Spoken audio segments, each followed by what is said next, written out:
Welcome to another episode of San Diego 40K Radio. I'm your current host, Brian. I have Justin here, Danny, and filling in for George is Doug Johnson of Tablewar. How's it going, Doug? It's going good, guys. How's it going? Hi, Doug. Pretty good. Pretty good. Thanks for having me. Thank you for coming. Number one orc player in the nation. Yes, according to Rankings HQ, number one orc player in the nation. So, have you guys checked that lately? I haven't. I have not actually. Uh-oh. All I know is I was ahead of Danny last time I looked, so all you know is some people don't pay attention to it, but somehow email you about it. We just won't say any names. Danny. Yeah, I email everybody. No, I actually haven't checked in a while. Was all it I know is I'm 246? still missing like one more because I only have like 3 tournaments because it's like top 4 tournaments, right? Top 4. Is it up to 4? No. Is it up to top 4? 4. Top 4. Top 4? Top 4. Yeah, I only have 3, so mine well. is invalid. Well, But they don't I'm have Adepticon on there for me yet either, so the latest one. What's the next tournament that's supposed to be coming up? SoCal Slaughter. SoCal Slaughter. SoCal Slaughter. That's in and August. Kamikaze after that, I think. What about DualCon? When's that? I don't know when That's the DualCon. Reese thing up north, huh? No, DualCon's Arizona. Oh, is it? Oh, I don't know. That should be soon. Yeah. I think that actually might be next month also because I think it's like a week or 2 in between like Kamikaze or not Kamikaze but SoCal Slaughter. I don't know. We'll look it up. We'll find out. All right, so just go for the agenda for today, just so everybody knows what we're going to be talking about. So we're going over rules and controversies that we've been finding out. Not necessarily controversies, but things that like don't make any sense to us, or rulebook doesn't know how to explain it. And with recent facts, nothing came up to explain it either. So we'll be going over that. GW just released some new digital content this month. The new Necron Codex is actually online on iOS, along with a couple $5 gimmies for how to paint and different things. We'll be also going over the art of the smack talk. This is in relation to my other co-hosts who tend to do a lot of that. I think I'm number 1 in there. For Smack Talk? Mm-hmm. Yeah. No, you're not. Always seems to smack him back. Yeah. Yeah. No, he can talk the talk, but he unfortunately can't walk the walk. Hey, sometimes it happens that way. Yeah. And then we'll be actually going over our co-host for today's company, Tablewar. We went over that, asking him about how he's been doing. And to shy away from 40K and just talk about other stuff in geekdom, we have Comic-Con is on this week. I actually have a 4-day pass, which is cool. I'll be posting up videos and commentaries about Comic-Con as soon as I can get more footage. Expect that to be up pretty soon. And we'll be also going over video games that we've been recently playing or have been playing or want to play. And if we have time, we'll talk about War Machine. I know, we play 40K, but it's just another game. Just getting ready for 6th edition. War Machine on the way. War Machine is on the way. All right, so who wants to start us off for the rules and the controversies that you guys have been finding out lately? Well, one for our store, for sure, is the Necron Death Ray from the Oh Doom my Scythe. goodness. Yeah. Yeah, that one's... You can't shoot into combat, but you draw a line, and it hits models. It doesn't say it targets anybody, but you just get hits to how many models get touched. And that's a little controversy because you can't voluntarily shoot into combat, but you're not targeting combat. It just happens to go over combat. And it also hits the owning player side models, too. So you can argue it both ways, and it's very like gray area-ish to where it is because there's nothing in the rulebook that says you can't line something in. Even Jaws of Werewolf, Jaws, whatever, it says the same thing, the wording. As long as the target's not in close combat, and if happens to go over models in close combat, they also get to... They also get hit? Yeah, they also get hit by the Jaws. So when did you actually come across this? Playing against the paper airplane army. You'd put a line where my guys went in combat, and it shoots through a certain amount of people, and I still have to take hits because it said so. But there's nothing that says you can't target guys in close combat. Yeah. Except the rules. There's nothing against it. Yeah, the rules say you can't target guys in close combat, but it's not targeting guys in close combat. It's pick a point on the field, and it goes this Hence why it's long. controversy. Pick a point on the field and aim it. Yeah. That's not targeting. There's no targets. Okay. No. There's no model FAQ targets. that, GW. Yeah. Yeah, unfortunately, GW did not FAQ that. So I'm still in favor of my solution for that is to have the person at the store who wants to do this rule, if he gets the real models, he can then do it. Because right now he's just using paper plates, which is that's unacceptable. a store thing. in general for Necron players. I'm sure this is an argument around the world. Yeah, I think so. Definitely. Yeah, it definitely will come up. I know. That one. Yeah. I think there was an issue too because like even in 5th edition, because nobody really had the models yet, so nobody was really using it. So no, I mean it never came up. But now with how prevalent flyers are probably going to be in 6th edition, it's definitely going to be coming up, and it's definitely going to be one of those things where, especially in a tournament type of setting, it's going to be clutch for that person to either, or for the other side of that person to be able to fire into close combat. Well, tactically, it's huge. If you can fire into close combat, if you can line up, your warriors just right and make a charge, so you're lining up your enemy along a line where it doesn't hit any of your guys, but you can pop them all for a strength 10. That's huge. Yeah. That's a game changer right there. Just bringing that guy in. Yeah, I could see that argument either way. I'm okay with whatever the rules say, but there's nothing that I've read that says you can't hit guys in close combat because you're not targeting guys, and it just happens to roll over dudes. Except the 6th edition rules that say you cannot shoot into close combat. You're not shooting in close combat. What do you mean you're not shooting into close combat? You're not shooting in close combat. Well, technically you are, but it's not really. It's got a range of 3d6. Yeah. And if you put the starting point a half inch away from guys in close combat and aim it into close combat, you're telling me you're not targeting close combat? Yes and no, because it's not really a target. That's the gray area. Yeah, that's the gray area. Because technically, they just need to clarify that. Yeah, because technically you can target like a unit that's not in close combat. But then if the line brings it to models that are actually in close combat, but your initial target that you're targeting is not in close combat, then, I mean... Yeah, because the target of that thing is actually a point on the field. It's not a model. Yeah, because you're not even targeting. The other weapon on it even says, which I think is the autocannon thing. The twin-linked autocannon version of the Necron version of the autocannon, says that you can still fire, but it has to fire at units that were touched at... touched by the death ray that are not in close combat. Yeah, not in close combat. So, I mean, you can't fire that thing, but technically the death ray could still target, or not target, but it still hit models that are in close combat. Well, there's in the Orc Codex, Zogwart with the FAQs, it says you can target into close combat. Yeah. Why can't they just say that? Why can't they add one more line to the death ray? Because maybe they're intending that you couldn't do that. It just happens to. Well, there's a lot of woulda, coulda, shoulda. There was a lot of gray areas in GW, and I mean, there were a couple instances where everybody thought it one way, and then GW was just like, "No, we're just gonna toss it in a curveball and say no, it works this way." So it could be really big, really huge. GW definitely needs to fact this because it needs to be clarified a little bit better. It's gonna be a problem in every game, everywhere. Well, the death ray is just so powerful, even if you can't fire into close combat. Yeah, because you don't need to roll to hit; it's just auto hits. And it comes from reserve, flies on the board, so you get to shoot that turn. Mm-hmm. Yeah, the only way to really stop that is to have interceptor with something, but that's the interceptors are so easy to kill, especially if you're going up against poison, Dark Eldar. They just skim over, pop, dead. Yeah. Yeah, because toughness 7s means nothing. Means nothing. True. Moon on 4s. And, okay, now another big rule that people get wrong or seem to get wrong is the lookout, sir. Because the wording of it before any wound allocated or unsaved wound. Yeah, so people would put a wound on there, roll an armor save, fail it, and then lookout, sir, and then get another save. Yeah. Like, no, you don't get another save. Yeah, but people on their what do you call it? You don't get battle reports have been doing that. Yeah. You'll see them go, "Oh, look out, sir," and they get another save. Like, no, it doesn't work that way. No, it doesn't work that. The way that I did it and the way that it worked out in our game was the guy in front, if it's a sergeant or if it's an independent character, and he failed a save, you roll the lookout, sir, and just another guy just dies. You just pick up another deck, another model. Mm-hmm. And that guy dies instead. That's the way that it's supposed to be working, and it's hard. And people are trying to argue that you could get save, fail, lookout, sir, save again, pass or fail. Yeah, adding another step for. Well, where that's coming from is I think it's just because of the wording of allocated or unallocated wounds. That's where it's coming from. But it's the allocated or unsaved wound. Mm-hmm. So how does the lookout, sir, work when you have bodyguards?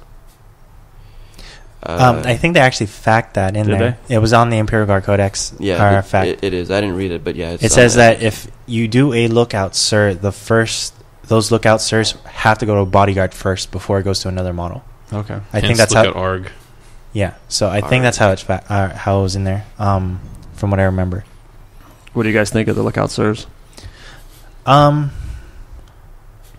think it's a cool mechanic. It's a cool mechanic. I mean, it's balanced out from the fact. It's a way of balancing out from precision strikes, because precision strikes are really huge, and I mean, not having some sort of defense against it, like you're gonna have a bunch of sergeants with like plasma pistols, or some like AP2 or AP3 weapon that's Meltas. gonna be meltas or things like that, where it's just like, oh look, precision strike. Now I'm gonna have your sergeant take it.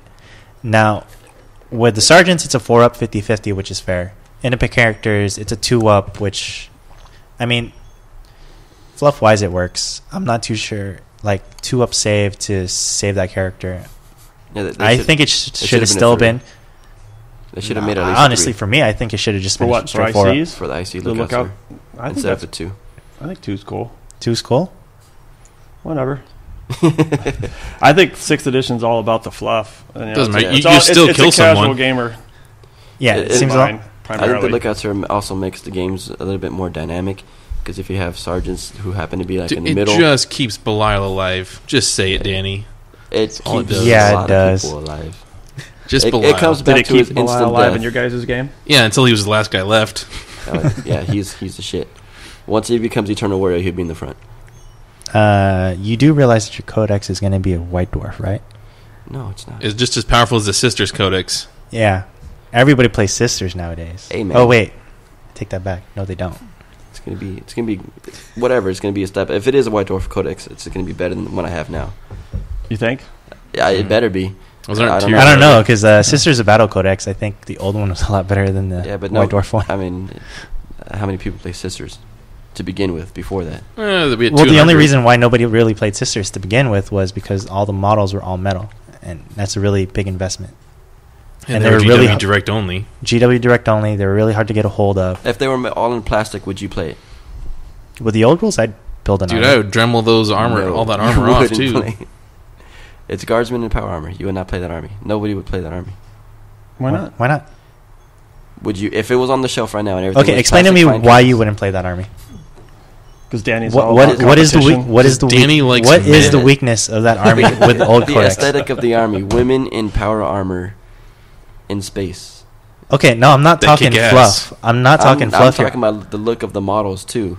Women in power armor in space with bowl cuts, and biceps that rip people's arms off.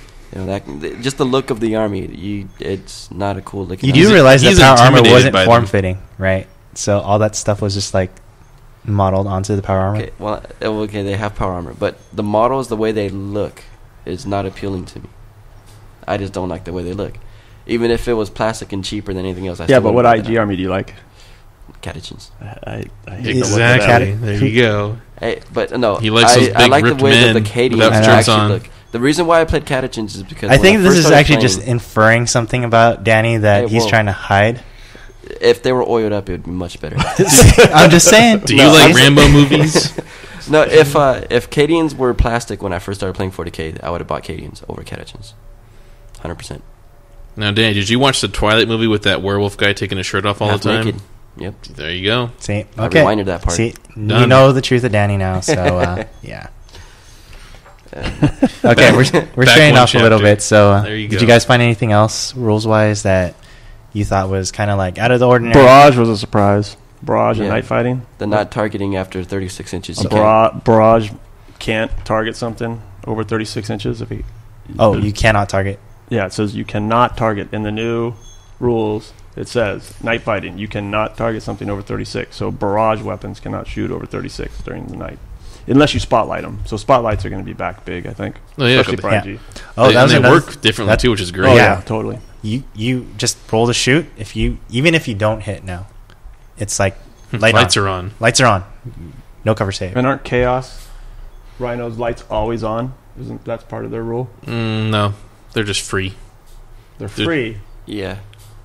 Have you guys read the Chaos FAQ? I haven't. Of course not. Somebody No. was telling me that they're like always on now. I haven't. Wait, Was how are they that- always on? I don't know. Somebody's lying. Somebody to you. with the Alright. J in their name.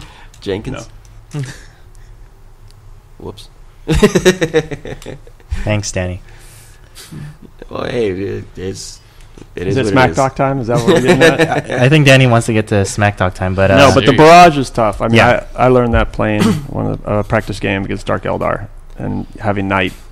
Yeah. Yeah, were they And ignoring it's like, you? okay, Don't- mana core time. No, can't target. yeah, Can't target. I think there was also another thing that we came up with Barrage too, is that Yeah, the scatter. old way barrage work is you could scatter off any template you fired. Now it's just the first one. yeah. So first template hits or lands wherever it lands, and then you have to scatter off of that template for all other barrages that are coming from Unless that you same unless hit. you roll That's a hit, fine. then Yeah. you can hit any template you've already laid down. Just kinda It's fine. It's just that That's it's a little deviation from what everybody was used to. So Yeah. it's just trying to get repetitive to keep that in mind that you can only deviate from the first blast marker. You Hence don't- why I have that Griffin. So you have a Griffin, and then you have two bigger artillery pieces. The Griffin fires with its rerollable scatter, yeah, and then the other two come right down on top of that one. Well, that's better in 6th edition, too. Mhm. Having that kind of loadout in 6 is a lot better than 5th, because in 5th you can still allocate and get all those saves off the Griffin ones, depending Yeah, on what your that is armor true. was. yeah. Now it's just all of them are from that hole, so that's a Yeah, way the, better the, tactic the now. Griffin Colossus combo is much stronger now because whatever's closest, you be like take all the Colossus wounds first. No, it's from where the shot was. It's from the center of that outwards is where the It shot still came doesn't from. matter Which is because awesome. people in 5th edition, what he's saying is they'll take all the Colossus wounds on the Flamer, and then a couple bolters maybe. But yeah, Yeah, so they have the wound pools, which is great. Yeah, now the wound pools, you take all your wound pools out of the Colossus first, so you take. What's the like, strength of the Griffin? Strength 5. 6. It's strength 6. Yeah, so Strength if, 6. if it was going up against my orcs, then I'd put those on the knob and have the strength 8s or 9s or strength 10s on the boys. Yeah. That's how I keep them alive. But now, whatever's off that template, so Yeah. that's pretty cool. I like that idea. I like going off the center hole. Yeah, because it makes a lot more sense than like if you hit this side of the thing and then Joe Schmo on like all the way on the right is going to take it, and you're just like From the 50-man blob squad. 50-man blob squad. I was just like, wait, how did that guy hit when the blast is over here? So I mean, it was those kind of things that I liked with the new edition, that it made it make more sense in some ways with some of the rules. So I mean, that was one of the key points that It, I it like about it. also helps out the barrage weapons too. Now, if the whole scatters out, the whole template's your strength, so that helps out barrage weapons a lot that's too. vicious. Yeah, I mean, it does because when you scatter 4 or 5 inches, it expect a doesn't lot of matter. mana cores now. yeah, because I mean, Oh, mana Strength cores are 10 huge. everywhere. I mean, especially with the new rules, you're going to see a lot of knob bikers now with the orcs. yeah. Mhm. So Got to pound him, get rid of him. got to hit him with the 10 strength to kill him now. Targeting is going to be huge. Tactics change totally too. Yeah, We a can lot get of into that tactics later. have changed. The infiltrating reserves, especially the reserves, having to have half your army on the board for That sure. is 100%. rough. Yeah, That's that really that rough for me. hurts. That hurt me so. Everyone who isn't much. guard. Yeah, there was a lot of tactics that. Any non-shooting army. Mhm. Yeah. That's so bad. Yeah, because it forces that opponent or forces that player to be like, okay, if I keep half of my stuff off the board, you're going to shoot the first half off the board, and then my guys are going to come in piecemeal. I mean, the reserves are a little bit better just because they come in on a 3-up as opposed to a 4-up. Or they come in sooner, but I mean, it's still But sort you of can't piecemeal. assault. Yeah, So I have a truck full of boys that has to be in reserve because I'm going second up against IG, and now my trucks can't zoom on trucks can't zoom on. and assault. It's rough. Yeah, Wolf Guard or Wolf Scouts can't assault when they come out from reserve. Your Gene command Stealers. Gene Stealers, Commandos, they got- anything outflanking. Oh, Snickrot. That's awesome. Another yeah, step. Snickrot lost a lot of punch. with He's that. useless now. Yeah. It's rough. Anybody that wanted to run like a con type of army. I mean, the fluff is kind of like it's there. It's like they're outflanking. They're going to charge you. They're But now you with can't. their bikes, but you can't do it now just because. Oh, look, they're outflanking. That means you can't charge. So they outflank, they get shot at, and then they charge. It's kind of like And they get shot at again before they come in too. yeah, Mhm. they're going to get shot at twice. Now the thing is, I know there's some codex specific ones. Now the only thing I could think of is the future codex releases are going to have codex specific things where you can assault add for reserves. Like Snickrot Yeah. would make sense if he did it. Yeah. Taking away from Gene Stealers does not make sense. But Ymgarl still have it, which is Ym- good. The Yeah. Yugoslavian Gene Stealers, they can still come in and Yeah. still do it because that's codex specific. Yeah. Yeah. Sneaking in through the woods. I would expect the God, con would do actually, it that too. does 'Cause suck. the Think Space about Marine that. Codex should be coming up soon. The What's up? girls sneak into the woods and then get killed by the Force before they get to assault, so they're still useless. No. Well, no, You they're don't not have going to to get fully killed from. You also You don't never have to- know. Those guys don't have to deploy fully inside of the forest. They use it as a table edge. So you could set up outside the forest. I've seen you roll, Danny. I don't play Tyranids, but yeah, Lucky. you have seen me roll. It's not good. That's right, Wednesday. We'll get to that one, the Smack Talk section. Don't worry, it's coming up soon. Yeah. All right. Anything else from this topic? Otherwise, we'll go ahead and move on to digital content. It made squadrons a lot better too, because if you immobilize a squadron vehicle, now you can move away from it. Yeah, I actually wrecked one of mine on accident. I forgot about that rule. So I was like, oh, vehicle got mobilized, it's wrecked. Just kind of wrote off that unit, but I could have just kept going with it.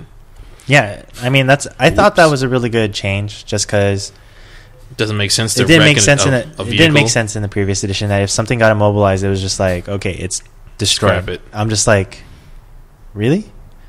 I mean, It I can imagine it just sitting there and kind of being like, okay, guys, you go forward. I'll sit here and just give you support fire or something like that. It makes squadrons in the heavy support and fast attack choices better, because there's two missions where they actually score. So you'd want to take the fast attack and the heavy support squadron in whatever mission and actually drive through terrain. So you could leave one in terrain, immobilize, and capture it, and the other tank would drive off. So you could get 2 scoring units basically for 1. What a cheater. Hey, that's a way to break a rule. Disembarking changed too, which is pretty good, I think. It's, Yeah. my orcs always try to wrap vehicles, blow it up, kill everybody inside. And if I can't quite wrap around it, I could usually kill most of the squad still, because they couldn't all fit in that little gap, in that 2-inch gap. Yeah. Now they can actually run out 3 inches, one at a time, pile out, which saves more guys. Yeah. So that's pretty good for everybody. Yeah. Here's a real question for you guys. So with consolidation moves now being with initiative and being able to trying to wrap around vehicles and things like that, so you charge into a vehicle, and then, I mean, since there's technically still an initiative step because of your guys having an initiative, would you still get that 3-inch move to wrap around that vehicle after you charge it? Yes, because it's part of the pilot. You get the pile in. So you get the 3 inches. So you would charge the vehicle. You don't get pile-ins for... You don't get You You don't get the pile in on a vehicle still, right? No, you get the pile in for your initiative step, period. It doesn't matter what you're up against. When it comes to your initiative step, you get 3 inches. So you can charge a vehicle as long as you make base contact, get that 3-inch pile-in move, and But then you could potentially... That's only for models that are not engaged already. So if models are already base to base, they don't get a slide further down the tank. But you're never engaged in a tank. That's still the same, right? Well, I don't know, That's because true. now tanks have a weapon skill, right? They have a weapon skill, but... I No, don't know. you're considered engaged but not locked. Engaged but not locked. Okay. So you can never lock a vehicle, but you can engage it. So models who are already engaged, it says in the pile-in that if you're not engaged, you get your 3 inches. Okay. So, I mean, you can still potentially wrap a vehicle around, but it's still only a 3-inch move. So you still want to charge hatches and places that they deploy out of, so you can potentially... Oh, absolutely. You want to always make them Yeah. do the dangerous terrain. So you want to get those hatches at least.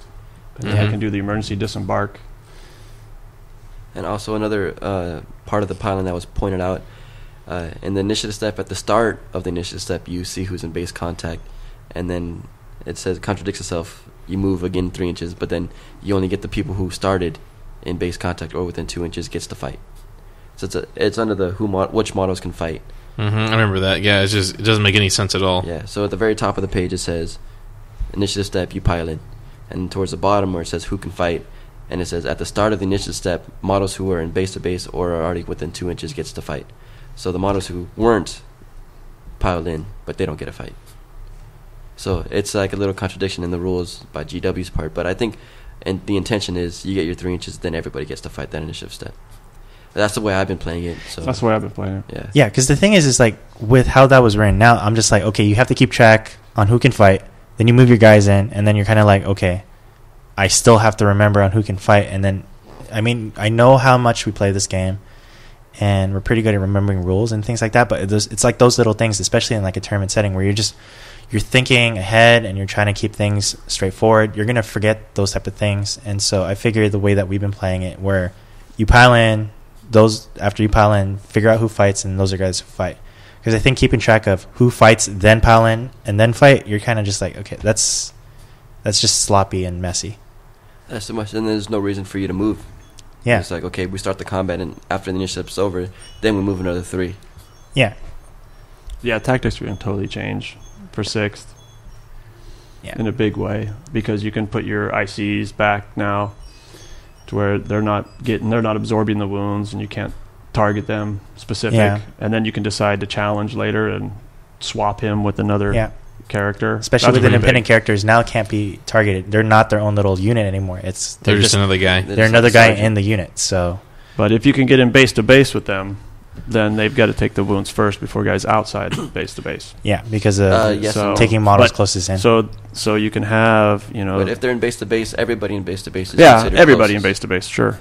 Yeah. But still, I mean, if you only get a couple guys in base to base, or one guy, and this is how people are going to play it, if you position yourself right, you're going to get one of their models, especially if you have a higher initiative, you're going to have one of their models in base to base. So he has to take them all. So if you can position yourself right to where you get 2 or 3 of your guys touching just an IC, you could, and you have the initiative on him, you could wipe out that IC. If the guy's smart, he'll try to do a challenge to keep that IC alive. Well, that's up to you if you're charging him. Well, if the initial guy chooses not to challenge, then the other guy can choose to challenge, and he should always challenge in that situation. Then you just say no.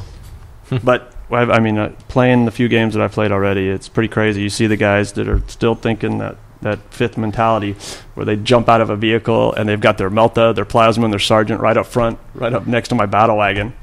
I'm like, and then I snapshot and go, "Oh, your Melta's closest. He's dead. Yay!" Yeah, it's battle wagon survives one more round. Yeah, people are gonna have to get out of that mentality. It's like your closest guy. You don't necessarily want all your special guys up front anymore. I mean, on the times that it really counts, you'll risk it. But most of the time, you want to keep them back and keep them safe. Oh, you always want it. Yeah, I don't see why you would ever want to jump a Melta out front if it's not his chance to shoot. Yeah, because he can still snapshot in the back line. I mean, the situation. Yeah. If the situation presents itself, you're going to have certain situations where, like, probably be like last turn or something like that, and you really need to get that tank and you need to make that range. Obviously, your guy's going to be out in front without repercussions. Yeah, that's what I was going to say. But majority of the time, those guys are going to be kept in the back, and with pre-measuring how it is now, I mean, you shouldn't have any issues of keeping those guys safe. Yeah, you shouldn't. That's the only time. And still making range. You'd want that Melta to be in front is for that 6-inch. When you need to move up and get that. Yeah, double dice. He'll only jump forward when time arises, but besides that, Meltas are brutal too now. Yeah, that's +2. But another thing that I've noticed is rolling the distance of charging after snapshots, because that could change too. Because if you're within 7 or 6, whatever, and you lose the front 2 guys, now you're 9. That was charge. Big in our game. So that could make a huge difference. So snapshots being BS1. You mean Overwatch? Overwatch. Yeah. And you fire snapshots, but hitting or killing 1 or 2 models can make the difference. Yeah, during our game, he assaulted a squad with flamethrowers, and I was like, all right, cool, D3 hits, and 2 guys dropped off from his front, and there goes his charge range. Well, I killed the whole squad with my Burnus. Yeah. Well, that's cheating. Yeah, that's 10 times D3. Yeah. I think that's actually going to bring 18, whatever it is. Necron or Codex specific for Necrons too. You have that. The Tetrarch has a flamer. Not the Tetrarch, but like having like a 20-man blob squad or something like that, and you actually have the guy, the little sergeant upgrade guy that has that choose a target unit that's charging, and they lose D3 inches. Mm-hmm. So in combination with stab shot and that rule, and maybe being able to put another guy in there so they lose 2 times D3 inches, I mean, that's huge. It's like they'll take wounds and then they won't be able to charge you. The charge is going the whole charge, the rules for the charge is going to change the game, especially in a tournament. Yeah, setting. You'll see more faster units come on the board, like jump packs and bikes. And people won't set themselves up for taking those risky chances. You know, if you're playing a friendly game and you need a 9 or 10, you might go for it. In a tournament, no, people aren't going to go out in the open and be like, "Oh, I need a 10." Yeah. You're gonna see that. You're gonna see that. But I get to reroll. Yeah, you're gonna see shooty units doing what they're supposed to and shoot, and like all around units. Like, I mean, they'll only take the risk if they know they can make it. And your assaulty units are gonna be the ones assaulting when need be. So I mean, jump pack troops, like Brian was saying, are gonna be huge. Anything with like a fleet of foot or some sort is gonna be really huge for trying to make those charges. So you'll only see majority of that time. I think you'll see those guys pulling those charges off. It's risky. It's so risky for an orc player now. Yeah, if the majority of people were shooting in 5th and assault was dying in 5th edition and 6th edition, you just gave it a casket. Because now assaulting is going to become less of a part of a game, as the game becomes more of a firefight. Yeah. Which is kind of cool, because shooting is why it's you would 40K, play it's the 40K future. over fantasy or any other. I don't know if assault is any less. It's just It's a lot different. it's different. It's different than it was before. I don't think. I it's think closer close to combat is still brutal, Yeah. and it can go either way on both sides depending on what's going to happen in the situation. I think people just have to wrap around the whole tactics change between shooting and close combat. Yeah, well, I And agree. positioning is going to be huge. I mean, Positioning's they everything. kind of hinted at it with the Necron Codex, with like positioning stuff with like the reduced ranges, and like especially with their independent characters on being like you have to have your characters in certain areas. That was kind of a hint for me that positioning was going to be really huge in 6th edition. Everybody's going to have to think, okay, if I put my stuff here, they have to Yeah. look at their opponent. What is my opponent going to do next turn? You have to think at least half a turn or 2 turns if you can. There's going to be Ahead of your opponent. Yeah, there's a lot more micro involved now. Especially you're not only thinking like army size tactics, you're thinking squad based tactics at that point, where you're like, okay, I need my sergeant here on top of Joe Schmo over here. And They Shall Know No Fear is huge now. Yeah, I that's got such so a huge boost. Powerful Yes. now.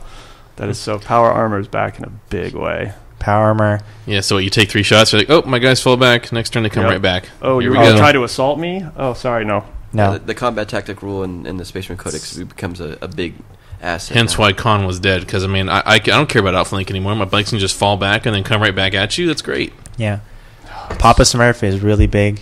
I Mhm. think. Oh, God, Oh yeah. my gosh, being Yeah. able to just as long as he's on the board, I'm gonna pass or fail any leadership check, and him being able to get the lookout no sirs makes him more survivable now too. So he's not taking like What was that word? what What was lookout sir No, survivable. survivable. Survivability. Is that even a word? Yes, it is. What? It is now?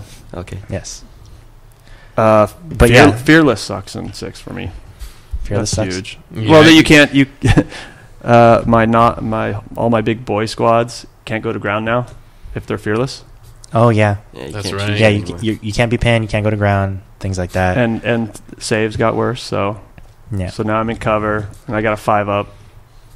I think the only And I plus, can't go to ground when I got 20 guys Yeah. if they're on an objective and I know they're going to get lit up. Yeah. That's Can bad. you? So, I had a question about that because I was reading across it. I don't know if I just didn't find it or anything. I know that they have a special rule in there now in the close combat phase that I think it's like our guns don't work or something like that. Mhm. Our weapons you- are useless. Can Yeah. you still use that rule with a fearless unit? No. You're fearless It and you says, don't care. it says in the book that if you're fearless, you cannot choose to run. So if you lose your knob and you have like a 30-man boy squad, now since Mhm. they can't take any wounds and they lock up that dreadnought's just killing boys left and right. Yep. Yep. And Which they might can't- not be a bad thing. I mean, for not us. a bad someti- thing. Sometimes you just want to, keep them held up for a couple turns, keep them out Yeah. of the fight, so you can get other stuff in there. Or Yeah. if you I wrap mean, it yourself goes around both a- ways. Like you can tie up a unit forever, or like that They dreadnought's do the like exact I'm same thing. it can do the exact same thing to your boys. It's like I don't want you to score, so I'm just going to move my dreadnought assault and just keep your boys here. Now you can't get to my objective. Or what you can do is, if you have the dreadnought here or in a position to where there's an objective behind your boys, and you wrap it around, and you're still within 3 inches of the objective, and you hold the dreadnought over here, away from the objective, and you just lose one or two boys. Can dreads contest? Drez can. It's a They can sure vehicle. take away It's a your vehicle. guys. It can't If contest. they run you Vehicle. down, they could do that Yeah, they could. with the But- flamer. You'd rather get hit with 2 attacks than have a flamer. Yeah. And I then mean, a get charged. Sifle dread's got, 2 attacks at strength 6? Yeah, who cares? And I Two- throw 20 boys at him if he takes out the knob. Yeah, then Yeah. you You still get saves lose a boy too. a turn. You still get saves. You're So still I fine. mean, And then I don't have to worry about fearless saves. Yep. oh, that was really big too. And then you with could fearless. you could just be within 3 inches of your objective, and Yeah, fearless says you don't have to worry about charging 3 units into something else. You can just go, okay, cool. Here's 3 boy squads. Bam. Yeah. I won't lose all 3 of them if you do crazy casualties. Well, you can to still one of them. sweep them. Yeah. you sure can. What, fearless boys? Yeah. Wait, no. Not can- fearless boys. Yeah. I mean, you can sweep Once like you lose once you they lose their 20 minimum. Once they Minimum. lose Yeah. their minimum, you can still get them. Yeah, but Yeah. what's going to knock off 20 wounds? Well, I don't know. Maybe snapshots on the way in. Or Overwatch will take out some. Yeah. Overwatch with a bunch of flamers. I think Flamers the really are huge so thing. big now. What really the helped. free flamer for the Space Marines is going to come out. Yeah. You I dig think the up all fearless your- change really helped Tyranids, because now like all their little guys, I mean they're not taking wounds, and then Tervagons are going to be huge, even Yeah, more. but who's gonna play bugs anymore? If I had an army painted, I would. I'd play I don't. bugs just because they're Zerg. Yeah, because Hell you yeah. you literally zergling it out, where you just have a bunch of little guys just running all over the place. Yeah, so who cares they have a bunch of fire bats? You go around those guys. Yeah. You don't think the Gene Stealers not being able to assault coming outflanking from reserve? No, that'd be Kill like Well, no, you no, find other ways I to mean, use them. You've got to walk across the board with an army that doesn't have a lot of I shooting. would You still have to outflank put them. half out first turn. No, Homer Guns just become a huge unit for them now too because they just swim through cover. Mm-hmm. They just float. Well, I mean, yeah, because the army is not going to be slow. It's going to be, booking it across the table. Actually, now that I think about it, the Yeah. Homer Guns got a big change because they're also beasts. Mm-hmm. So they move 6 through terrain because they have moved through cover, so they're not hindered by that. Then they charge 3d6 and pick the 2 highest Yeah. with the reroll. And they're beasting too, right? They have fleet of foot. Yeah, they have Yeah, so they get to reroll their charge distance. Also, when they're running, they get to reroll their run distance. Yeah, so they get 3 dice. So they're gonna pick book the it. highest. Okay, so I run my Burna wagon out to the front, Yeah. and then I jump my Burnas out and spread them out in cover and say, "Come on, charge me." Yeah. And then they don't charge you. They go around and kill your wagon. And they kill your wagon, and then the Turbogun goes up and charges you, and Oh, just is like, yeah, okay, and then- now Well, what? Actually, they don't even need to get out of the wagon Yeah. because Yeah. they can Overwatch, and Mhm. oh boy, that's fun. Then you get assaulted by the Turvagon, or not the Turvagon, what's the big guy in the heavy support? Trigon? The Trigon. Actually, even better, there, I Toughness have it 6. for you. Here we go. So the Harpy comes over and smacks your burner wagon and wrecks it Yeah, flying with monster creature. was it the Vector Strike or whatever it is? Yeah. Oh. What are the odds there on if one monstrous creature hits my Burna wagon? So I got 12 templates inside of it. 12 D3. 12 D3 D3. auto hits, Auto hits, so you're wounding on 6s. and I'm wounding on 6s. So I'm getting on average 24 hits. About So 3 3 wounds, 3-4 wounds. You got won't a 3 drop up and a it. 5 and up. then- 4 wounds, Yeah. Then it would wreck your...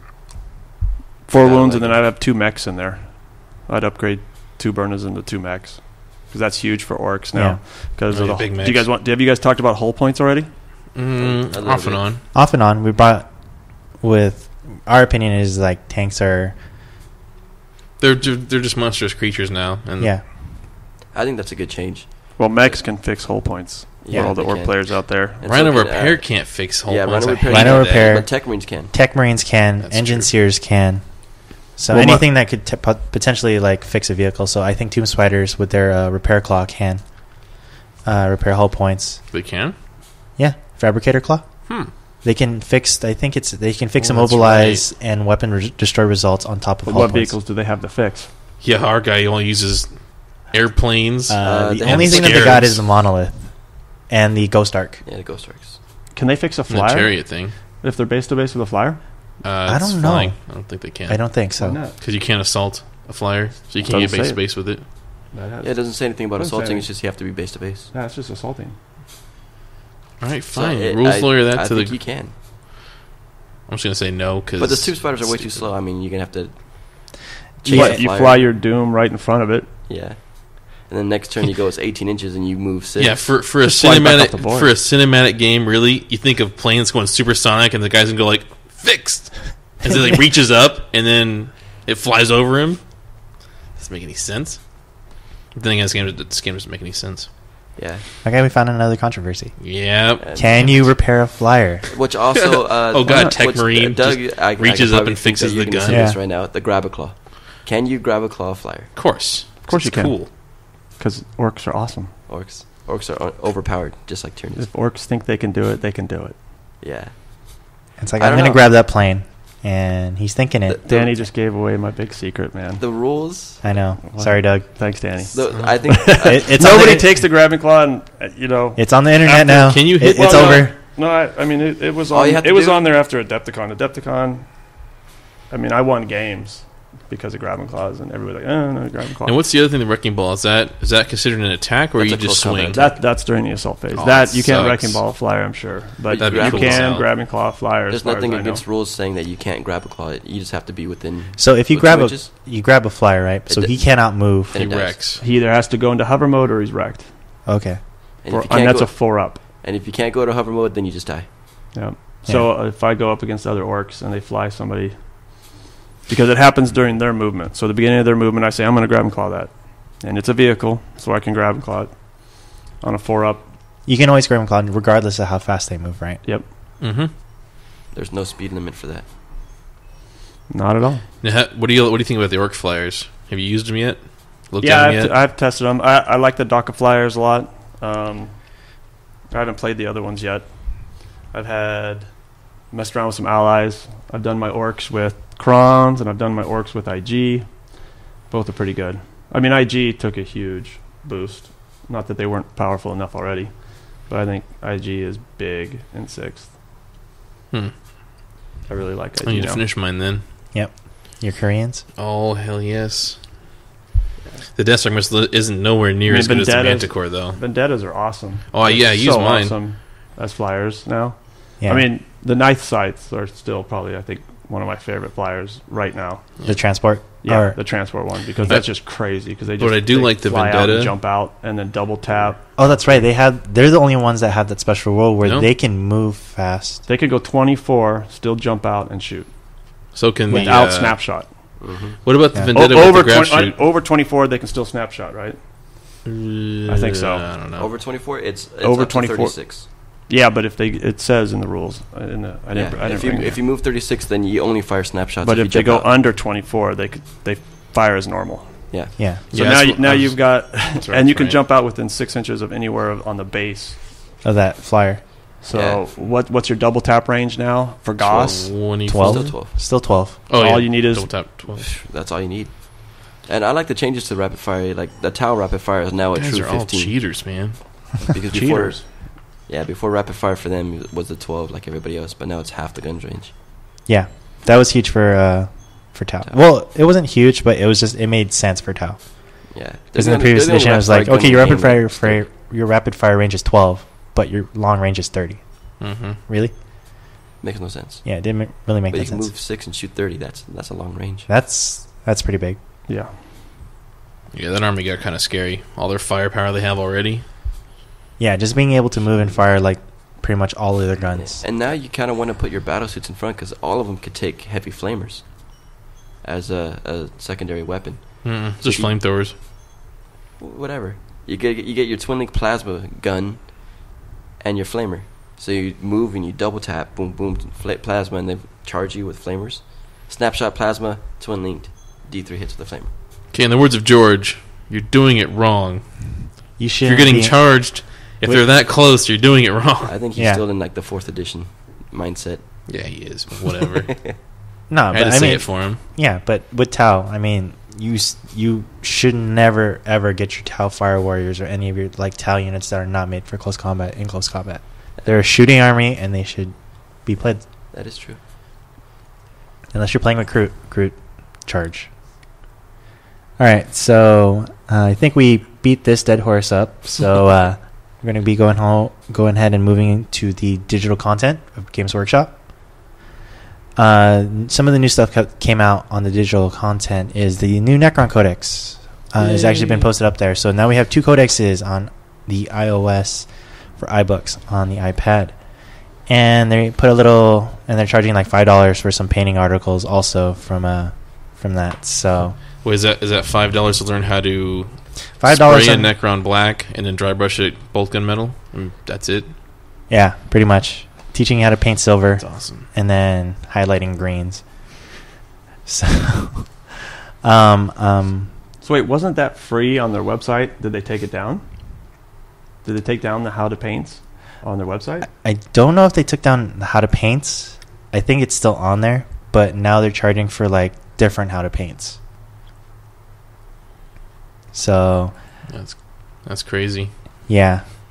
They're just trying to help you buy the paints that they just made. Was it 215 different colors?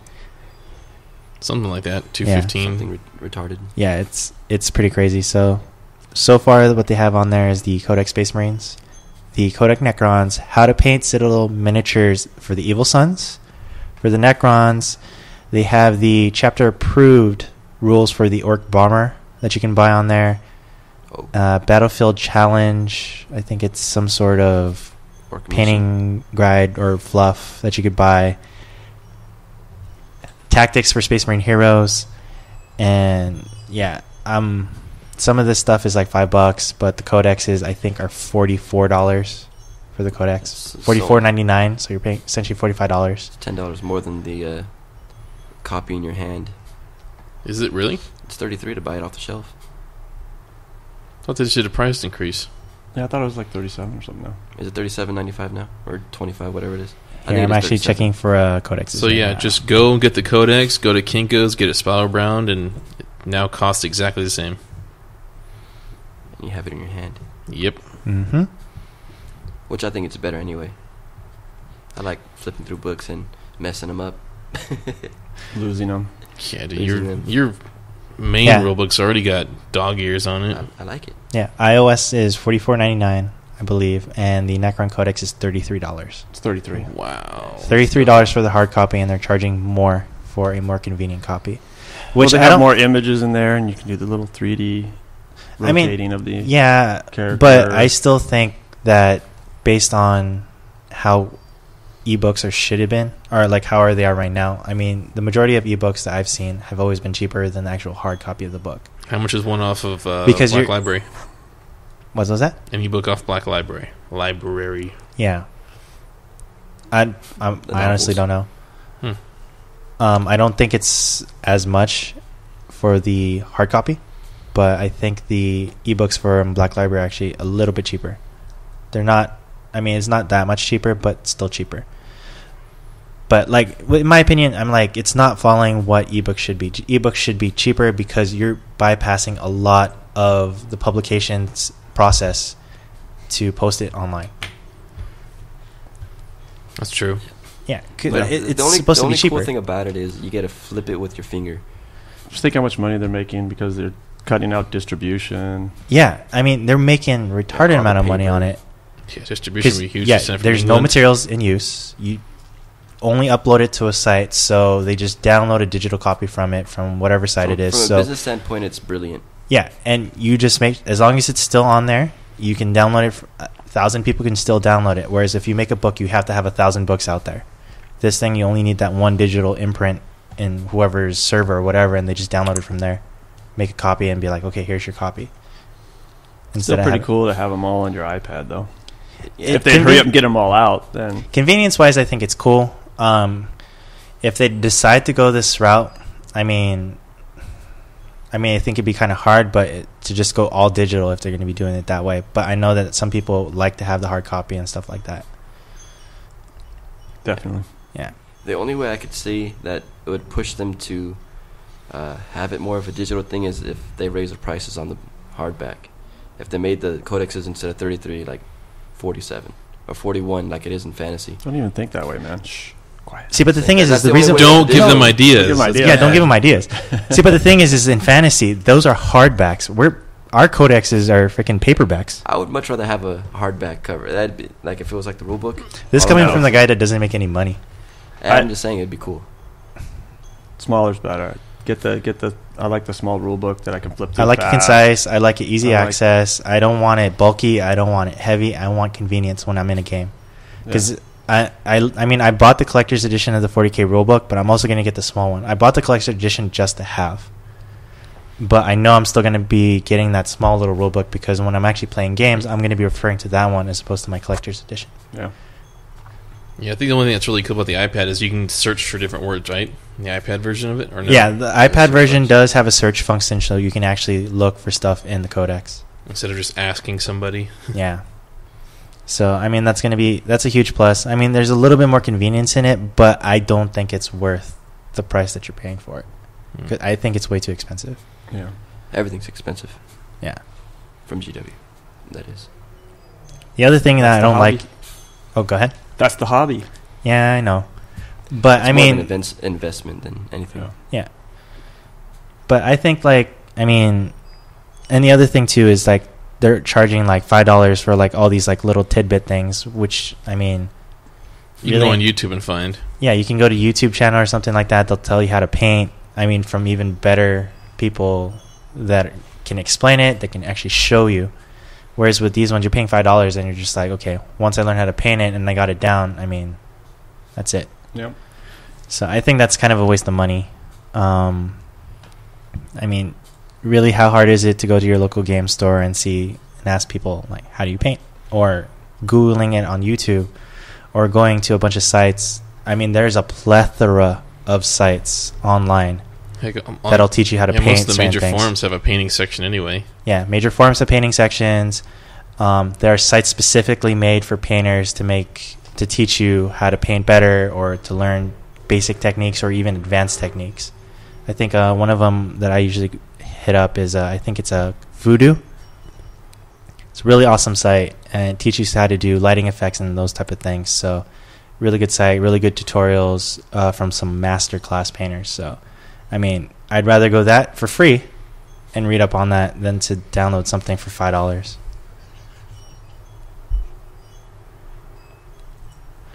Okay, but anyways, so I think digital copies, probably a not in my book. I think not until they improve it somehow or make it cost less. Yeah. Way less. All right, so going on to a bunch of other people's favorite topic, the art of the smack talk.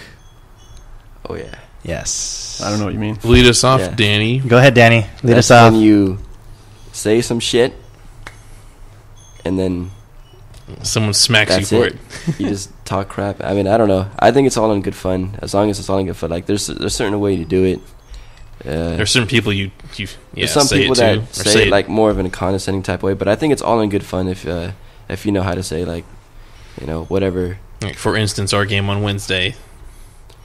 Yeah, that was it depends on the environment, right? Yeah. If you're in a tournament where it's Yeah, soft scores, if you're and in a you don't know tournament- the guy. yeah, that's the big thing. If you don't know the but person, if it's your buddy, oh man, there's Yeah. always smack talk. Yeah, I love it. I think it's, I don't know, I still do it in tournaments too. But it's in good fun, the way I do it is more we're having fun type of way, oh yeah, I'm going to do this, do that, and your guy got bitched, something like that.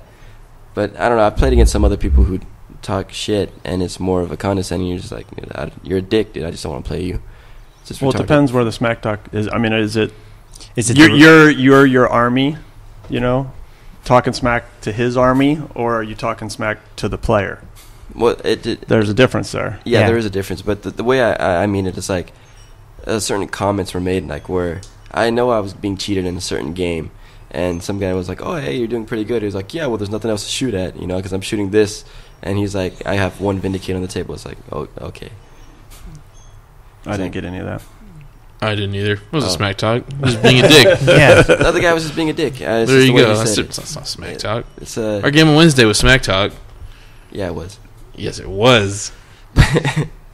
So what actually went on during your game that Oh, there was a lot provoked the of- smack talking? Well, let's just start out with how many Terminators did you start the game with? I had 30. Wait, is this your guys' league game? Yes. Yeah, I had Okay. 32 Terminators, a land speeder. That was How many wild. were left at the end of the game? I had 3 Terminators. You're running what army? Dark Angels, my Deathwing.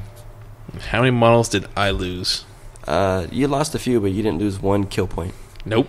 I nearly got tabled, but I didn't do one kill point to anything. It was pretty. So what, pathetic. you did all your deep striking right in front of his face, and then he just No, plastered no. you? It What? really, actually, I don't know, because this is something that I was thinking about. It's really kind of like a rules thing, because in the rules, the reserves thing, you have to hold half the army in reserves, unless it says you don't have to. Like Flyers is an exception, Drop Pod's an exception. And I'm thinking, dude, our Terminator is one of those too, because you have the option to. See, that's what I'm thinking. So I had to put half my Terminators on the board, and then another half of that's in reserve come down. So I get even less Terminators on the board to begin with. So I have to have 3 on the board, so I'm starting further away, and then half of the ones that are in reserve come down. So instead of having 3 come down in front of your face, or It was only Yeah, but you get I'll to have have some one come or down 2. first turn though, huh? right? I could have half come down, First but turn. half of that's in reserve. Half of what's in reserve you can have come down first turn. Yep. From just normal deep strike. hmm yeah, and they did, and they went off the board. I lost 1 Terminator squad for they got delayed. Yeah, thank God for that change, huh? For the holding stuff in reserve, is it points based or is it unit based? It's kill point based. Kill point based, rounded kill up. point based, So an IC counts as one. Yep. And so then if you have that IC and a drop pod, the drop pod and the troops that have that dedicated transport don't count, but the IC that you place in it does count towards reserve. So it'd be counting as one for the IC. Because the guys that are held in reserve don't count. So it's a little weird the way that they did that. Yeah, it was a strange game though. Yeah. But yeah, the ones he had to have on the board. So he had all his Terminators there out there, and then he had to come walking towards this, this giant piece of ruin with 9 obliterators sitting there shooting las cannons out in the whole game. Yeah. Until he got Was close it night enough. fighting? No. That's another big thing in 6. Every game can start Can't have night fighting. Yeah. 50-50 chance. Well, I mean, he didn't really need it anyway because I he had got 3 Storm storm Shield. shields. Yeah. But what I really needed is to be in front of your face. Instead of giving you 1 turn to kill all my Terminators, I gave you 3. Yep. Because starting 24 inches I gave away- myself 4 because I lashed you away 1 turn. Yeah, that's another thing. But, I mean, regardless, even if you didn't have Lash, starting 24 inches away, That's dead. then I have to walk to you. That's big. Yeah, I don't feel sorry for you at all, Danny. You're going to run all Terminators? Eat it. Yeah. That's smack talk. Yeah. Yeah. Yeah. Oh, man. That's big. All Terminators. Yeah, that was a fun game though. Chaplin died in a horrible way. He got bolt pistoled to death. Yeah. Was he in the front? Was he in the front? No, he No, was by that squad himself. was He- dead. yeah, he lost his He was constantly doing look out. But the way that the game worked for us was las cannons and plasma weaponry just bounced off, but bolters were my weakness. Bolters and It's flamethrowers. always a numbers game. I was- with- I was with making the all my Terminators. invulnerable I mean, saves. one's and they die. No, Yeah. but I was making... Okay, this is how... Even if it was mass invulnerable saves, like plasma cannons, I was making my invulnerables from all those. But then when the bolt guns started going in, I just rolled 1s. Yep, he was bracing for plasma cannons, and his guys looked over his shield and caught a bullet in the eye. Yeah. That's all it was. And it wasn't even a lot of wounds. It was like 7 invulnerable saves and 2 armor saves, and I failed the 2 armor saves. Yeah. So the way the wound pool works, I'd be like, Danny, take your armor saves first. 2 guys would drop, and then the guys behind it with the Cyclones only have lightning claws, so they have a 5 of Bimvol. Now he takes the 5 of Bimvols on there. Yeah. It was awesome. But I was passing on my invul saves. That wasn't the problem. Mm-hmm. Yeah. But there wasn't that much shit talking in the game until... Well, until you started failing saves, and And it was people started all like- over the place. But there's a good way to take it in grace, and there's a bad way. Like, shit talking would be like, I'm dying, fuck you, type of thing. I don't want to play this game anymore. I just become a dick. But I was having fun, too. Or bitching constantly during the Yeah, game because yeah. of the Look at guy's my codex. dice. My dice. I was saying that, too, but I was still laughing. Terminator Storm Shield, stupid. Stupid. dumb. They are stupid. No joke, they are pretty stupid. I run 30 of them, so. It's broken. Jesus. It's broken. Yeah. Stupid Grey Knights. Well, people more complain about the storm shit because it's Grey Knights. Yeah, Grey Knights, you can shoot Invulns them, are they 5s, die. But Yeah. for us, it's 3. Or Space Marines, not just us. But I don't know. I like smack talk, and I like when it has to do with each of your armies. Yeah. When I played Mike with his Dark Eldar, and I had my IG, and he was trying to position all the stuff. I was going to go first, and I had Marlboro, and the whole time he's trying to deploy him. He's behind you. He's behind you. He's like, stop it! Shut up! I know you can come in anywhere. He's behind you. Every time he plays something down to deploy it, he's behind you. and then I had Creed, so I went ahead and outflanked my Demolishers. Oh. And they came in like right behind his army, and both of us are just running the smack talk. Just so it's like, how did 2 tanks sneak up on Dark Eldar, man? What's up with that? What are you guys doing? They're on drugs, man. They don't pay attention. It's all They the just drugs. blew them up, just driving in right behind them because it was spearhead, and then I outflanked them. Oh. Well, actually, no, it was 2 battle cannons. So the battle cannon squadron came in from behind, just lit them up. Everything was running off the board. Everything Dark Eldar like running around everyone. What the hell? What's going on? How did tanks? you sneak take the up on full them? strength of the blast weapons now, right? Yeah. yep, So no half strength anything anymore. And craters are only a 5-up save. yep. All area terrain is Oh not man. fun. But That's that was a 5th edition match. But Okay. I mean, it was still so fun. I mean, in Marlboro, I kept failing the reserve, so every time he'd move, he's behind you. He's behind you. It was fun. Yeah, that's the way you're supposed to be smack talking. I don't know. without being condescending and not being a dick and not complaining in a way where your talk becomes just like annoying. No. There's being a jerk and there's smack talk and there's goofing around. Yeah. And it's knowing your opponent and the situation too. You know, I'll have, even in tournaments, I try to get my opponent to like loosen up, and if they get a good roll, you know, if they death or glory a battle wagon and crush it, I'm like, dude, you know, you can tell sometimes, especially in tournaments, you can tell the guy's just like super happy. He like wants to yell out like, you know, screw you, battle wagon, or whatever. You know, I just tell him, dude, you can say it. Go ahead. Go ahead. I do it anyway. I don't care. It's a battle wagon. Yeah. I think there was an actual situation that actually happened with me. Like, it was my last game at Dave Faye's GT, and it was against an orc opponent. I think he was with the Frontline Gaming crew, and one of their LA guys. Yeah, one of the LA guys. He was a cool guy, and we were just playing the game, and I was playing my IG, and he was playing orcs. Grimgob? I think it's Grimgob. Yeah, Grimgob. Levi. Yeah, Mm-hmm. Levi. Yeah, I was playing Levi, and yeah, I was able to. He was actually going first, and he set up and stuff like that, and then I set up my guys, and then Steal the Initiative came up, and he loves that, by the way. He loves Steal the Initiative. No, that's killed him so many times. Yeah, I stole the initiative on him, and my first round of shooting was just, I think it was like so demoralizing to him and stuff like that. Well, that's just rough for an orc player like, to get the I initiative think it's stolen rough on you. You throw any those player. battle wagons out front, Yeah, and then it's like a spearhead where he's got both sides. You're like, okay, at least I can rush one half, and then it's demoralizing for anybody. Light you up. It's rough for. I mean, especially when you're positioning yourself to do the first turn, and then just have that stolen from you, and you're just like kind of like, oh crap. Yeah. And then so like did that, but then eventually like just being able to just like let's just keep going, and then he was actually able to pull the win out. So I mean, for the first half of the game, it was kind of just like, okay, what do I got to be a little sensitive to the situation, because I mean, if that happened to me or happened to anybody else, I mean, dude, it'd be just like, well, good game, have fun. No way, man! My guys wear power armor. They don't care. And you were running your IG, right? Yeah, I was running my IG, dude. And like I said, I was positioned to go second, but then when I stole that initiative, I was like, oh, okay. So just move my guys, and just my vendettas came out, and just pop. I think I killed two of his 3 battle wagons that he had that first turn. You killed 2 out of the 3 first turns? 2 out of the 3. Wow. The only one I did not kill was the one that had the war boss. I think he was running Gaskull. I wasn't too sure. He usually has Gaskull. Yeah, he was running Gaskull. That was the one I did not kill, and that was the one that survived all the way till the very end, and he was able to get in my lines and pull the win. Cool. But I think it wasn't until maybe like halfway through the game that we were actually like, okay, now it started evening out, and my luck was just starting to leave me.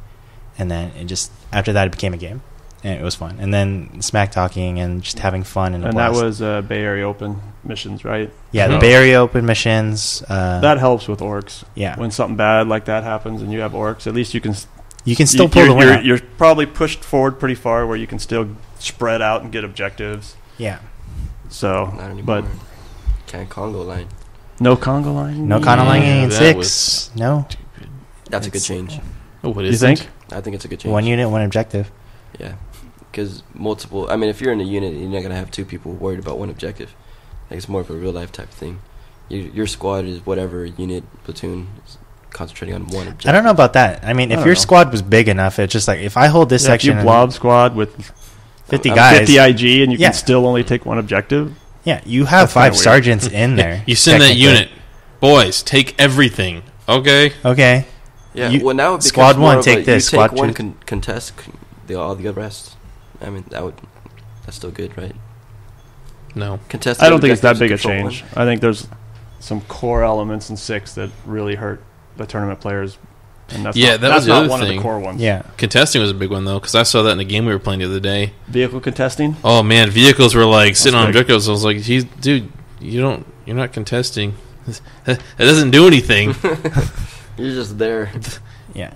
Yeah. Even when your guy's still in it. Mm-hmm. You guys got to get out. Guys got to get out. So you got to jump guys out turn 5. You don't know if it's going to end turn 5, and now they're out to get... No, you pray, Doug, that your vehicle has 1 hull point left. You run it into terrain, pray to God you immobilize yourself. Hull points don't scare me at all. I think no, that's what I'm saying, though. Say you're the first player, though, because you go 12 in a terrain, your vehicle now wrecks because it only had 1 hull point left, and your guys get out and go 6.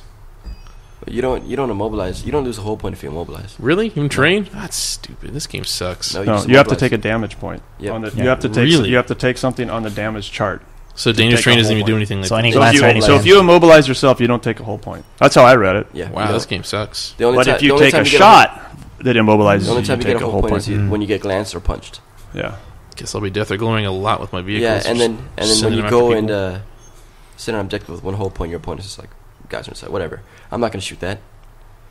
You could just sit next to the objective. And then What do you guys think of the? Well, we're getting off topic, but what do Yeah. you guys think of the cover saves being 25% now? I love it. And it's all model by model basis too. It's not squadron. Like if your unit's out and only one guy's in or two guys in. It's Yeah. a lot easier to split a model in half than to split it in quarters and go. Yeah. Mhm. That's only 22% of your orc there. That's in cover. that Yeah. could be a problem. But I think the 25% is good because it's model by model. But if you're doing, then focus fire. You just focus fire the guys that are not in cover. It's like okay. Yeah, I think the argument phase in tournaments is going to be pretty big Yeah. for a Yeah, little but while. once most people get the mechanic down, the game actually goes a lot faster.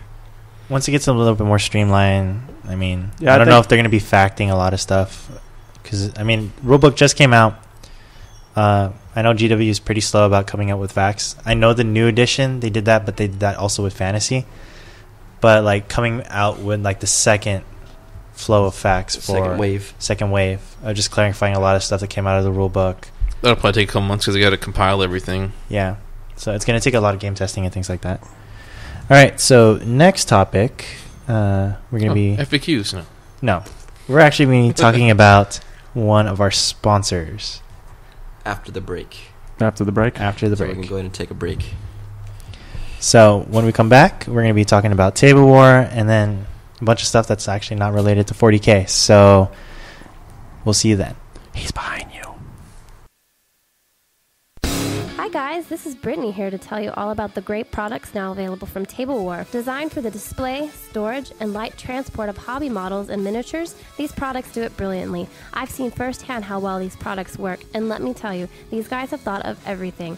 It starts with the Tablewar display tower cases. These towers are the centerpiece of the system.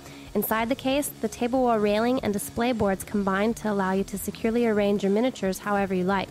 Diorama and unit trays then fit snugly within the display boards, all to meet your needs. If these needs change, no problem. Simply rearrange your boards and trays. The result is a stunning look with amazing function. Whether you're taking it to a tournament, your local game store, or just to your buddy's house, the Tablewar tower cases allow you to arrive with everything and get to playing quickly. So what are you waiting for? Visit them at tablewar.com or at the Tablewar fan site on Facebook. Tablewar is a registered trademark of Tablewar Designs Inc. Field patents pending. And welcome back to San Diego 40K podcast. And we're going to be talking about Doug Johnson's company, Tablewar.com. So, Doug, you want to go ahead and lead us into what your company's about? Well, it's about our cases, and two of you guys have the cases, so why don't we have Danny tell us what the case is all about? Oh yeah. Okay. Go ahead, Danny. The cases are Well, from everybody here, you He's got had the yours longest. first, right? Yeah. Danny Yeah. had it first. The prototype. Well, out of everybody First. here, Doug actually had it first. Well, Yeah. yeah. Yeah. But Yeah, you. And then Danny bought one, and then I ended up buying one, and we're still waiting for Brian to buy one. I'm waiting for the mini fridge attachment for my case. It's the leader in table display cases, tower display cases that's right. for people Yes. who respect the game. I don't respect the game yet. No, it's a cool way to store your armies and switch them out and have them protected when you travel, and an easy way to deploy them when you're actually at your game, and easy way to go between tables if you're at a tournament. Just slide them back into the trays, and they all have their trays, and they all have levels on the case, so it's easy to put your models in and out. Yeah, it's a modular tray system. So, I mean, with your normal basic cases that you have, you're usually sticking them in compartments, either made out of foam or some type of, hope not plastic or something like that, but mostly all foam.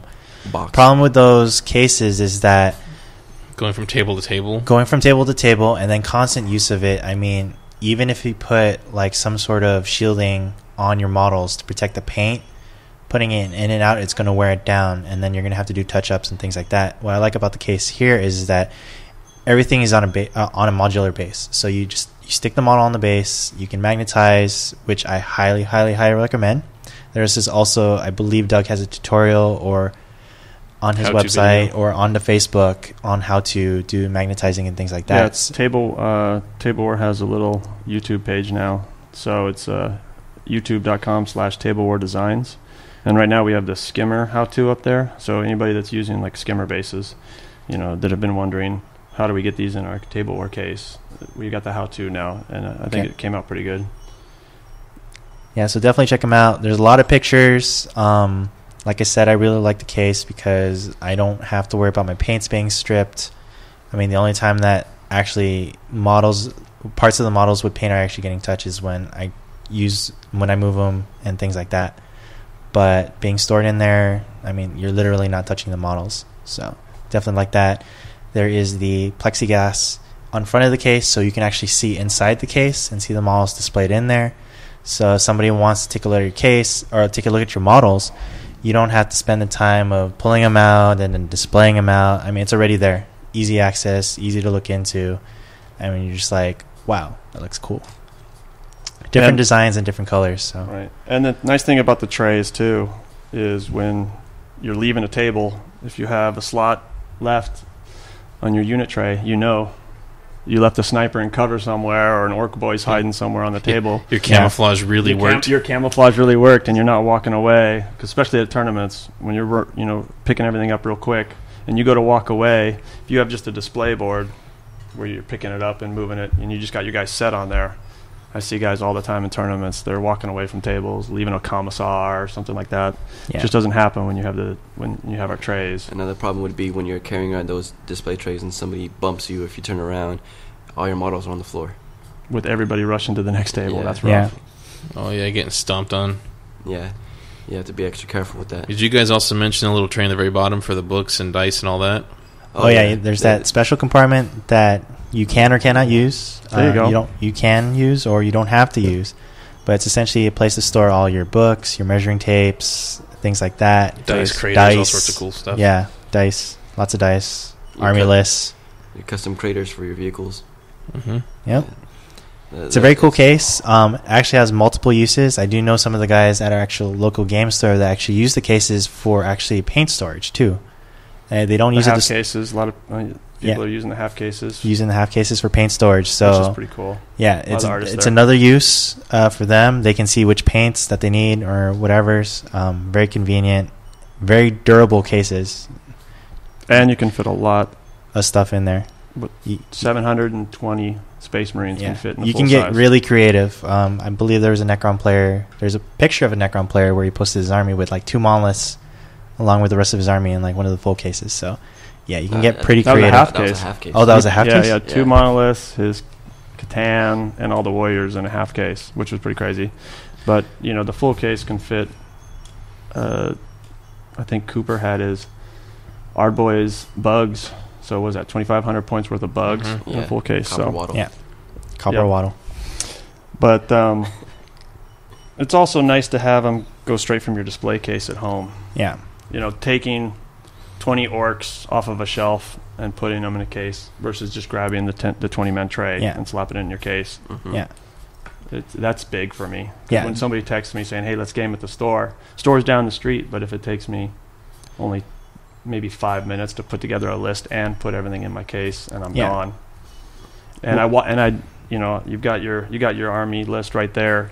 You shut your case, you're ready to walk out the door. You can take one last look, make sure you got everything, and you're gone. You don't hear a lot of people saying, "Hey, can I borrow somebody's rhino? I need a rhino. I forgot a rhino."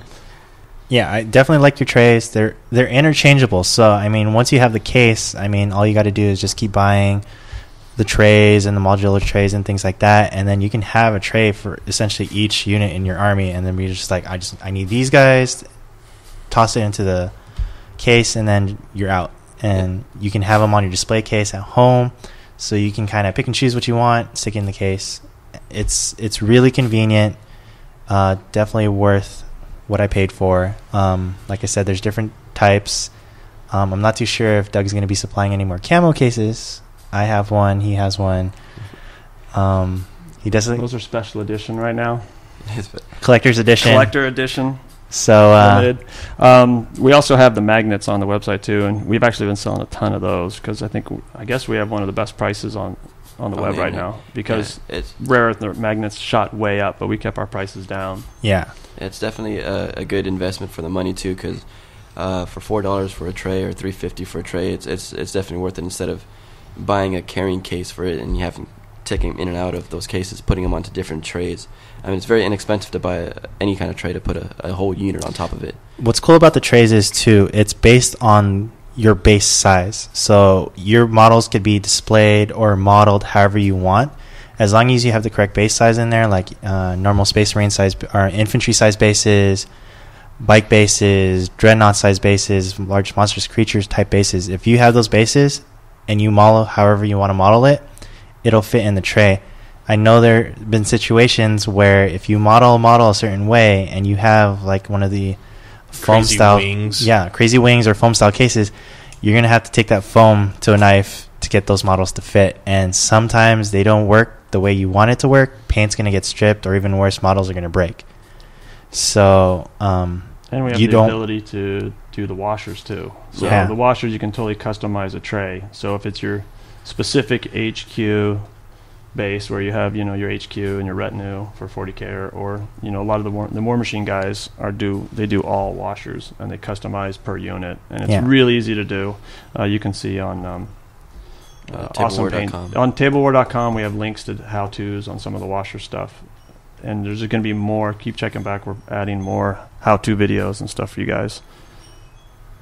Yeah, that's definitely a cool thing. So now you could put your models in a diorama type setting, and you could fix it however you want. That's really cool. Some of the dioramas that I've seen come in the cases. There's a couple cases. Dog, Orc Army diorama, really cool. There's also another guy that we have is Russ, plays Space Wolves, really cool icy terrain army. I think there was who's the other Space Wolf player? Libby. Danny Libby, really cool Space Wolf player too, and he has some backgrounds.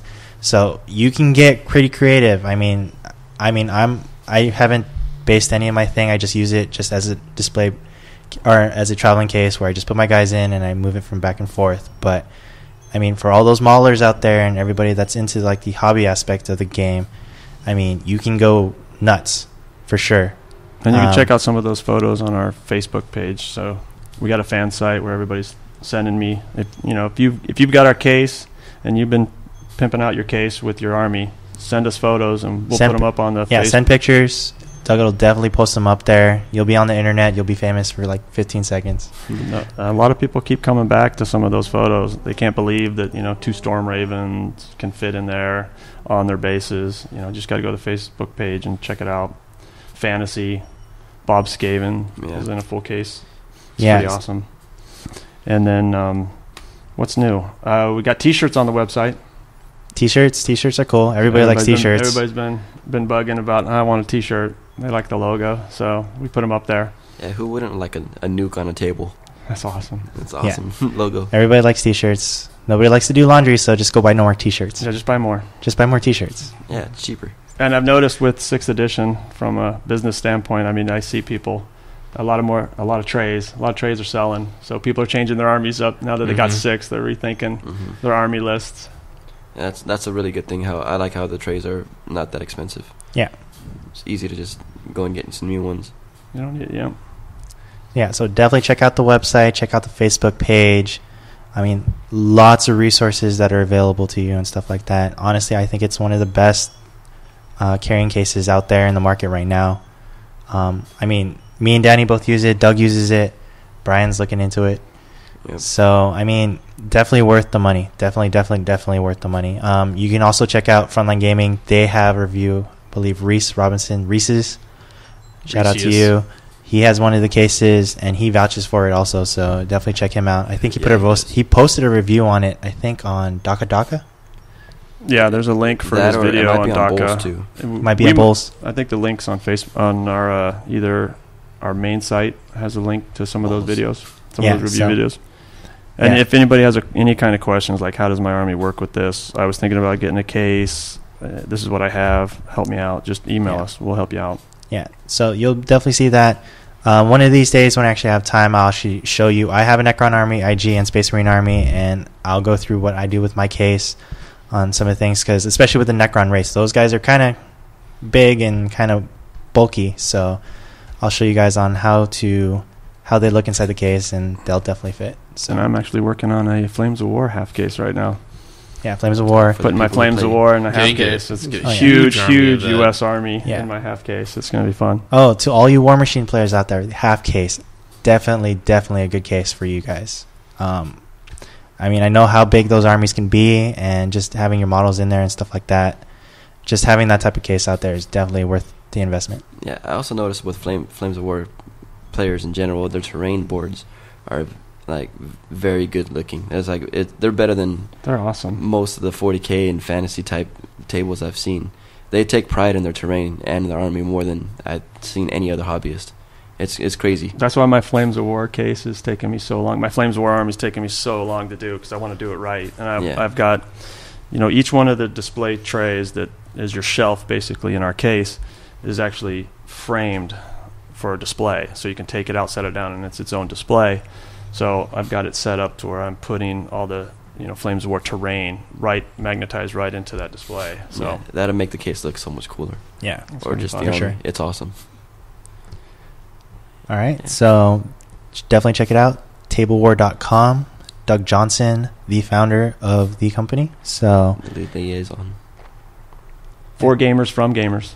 Yeah, Doug is definitely a gamer. By gamers. By gamers, for gamers. So definitely support gamers.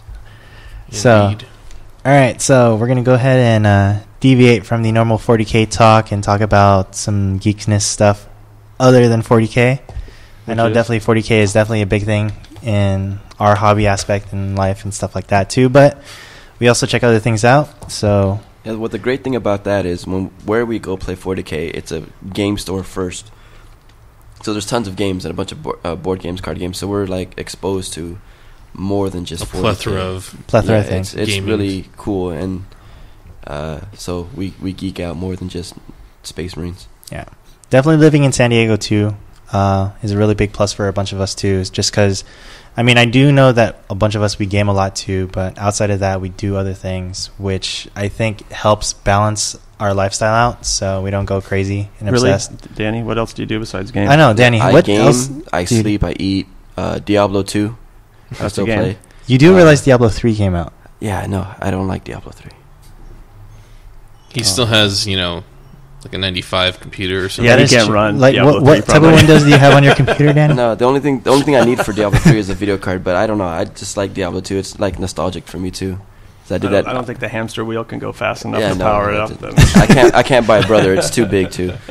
No. What was it the other day that you couldn't figure out how to stick your headphone into your computer and make it work? I don't know if it's the soundboard. I don't know what happened. My headphones just don't work anymore. Yeah, apparently you can carry me. But regular speakers work? Yeah, the regular speakers work. Yeah. I'm not very computer savvy here, so can't match the headphone icon to the headphone icon. I do, but it doesn't work. Put it into the mic. Yeah, he did something. I don't know. Maybe watching too much porn or something. You know what it could be? It could be at other parties at the same location messing up my computer. Oh yeah, blame it on somebody else. Yeah. Yeah, blame your ISP. That's what it could have been. No, we'll discuss that later. But user error. So yeah, no, I still play Diablo 2. Use your computer. I still play classic StarCraft 2. I love those two games. That's just me. Classic StarCraft 2? The classic StarCraft. The classic. Not StarCraft 2. The classic StarCraft. Classic also. StarCraft game. Also. Yeah. TOO. Brood War. I got it.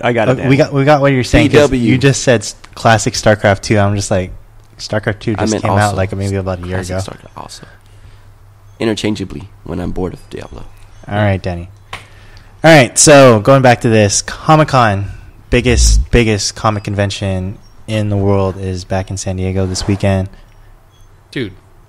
Really, Danny? I scratched my nose. With the mic. He scratched his nose with my microphone. Oh, my God. So Danny owes me a new mic. So Comic-Con's in town. If you're definitely a San Diego local, you definitely know Comic-Con's in town with the mass influx of 133,000 nerds. First year in a while, I'm not going. That is a very sad story. Same. Very sad. Couldn't get a ticket. Don't you usually volunteer for that though? Usually, not this year. Yeah. Yeah, pretty hectic out there. I actually like this Comic-Con better than last year's Comic-Con. I don't know. It was just, this one felt a little bit better than it did last year. Last year it felt kind of chaotic. This year, I mean, it was still the chaos, but I mean, I wasn't overwhelmed as I was last year. We're just like, I just got angry with people last year. This year I was just like, even when there was like a lot of people around me, I just didn't feel it this year. But yeah, definitely a lot of things to check out. I mean, a lot of movie premieres that they had over there promoting. So Iron Man 3, a couple of video games that they were a lot of video game companies were there, so they were promoting a lot of different types. So the new Injustice game, it's a DC.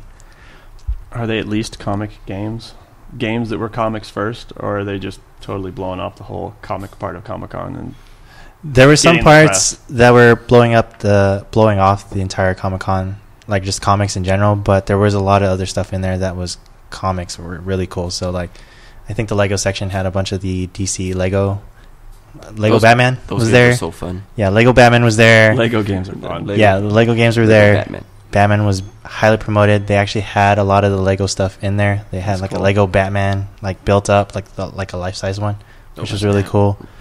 My son will be bummed that we didn't go this year. Yeah, just don't tell him. We'll be fine. A lot of booths were there.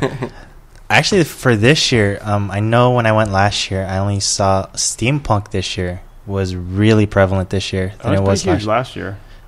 It's a lot bigger. Wow. Bigger this year, because like last year I saw maybe like a couple booths. Like this year, it was just like almost every single aisle had like at least one something dealing with steampunk in each booth. Either it was a comic or it was costuming, something like that. It was just like every row. It was just like steampunk.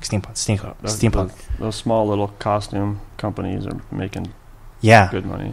Good money and stuff like that too. And don't get me wrong, steampunk, I'm in the steampunk, and some of those costumes would just blow your mind. They're sometimes. awesome. They're awesome. Like, those guys are serious about it, man. Serious. We're talking like detail quality stuff. So I mean, cool. It costs a lot of money, but you're definitely paying for quality. I mean, those things, it's just like, it's like some of the stuff that you buy at like Men's Warehouse or something like that, or like some sort of suit shop. It's the exact same quality. Do they still have a big artist section in the back and stuff? Or artist sections is still there. Autograph signings. So much fun. Yeah, you talk to the artists and things like that.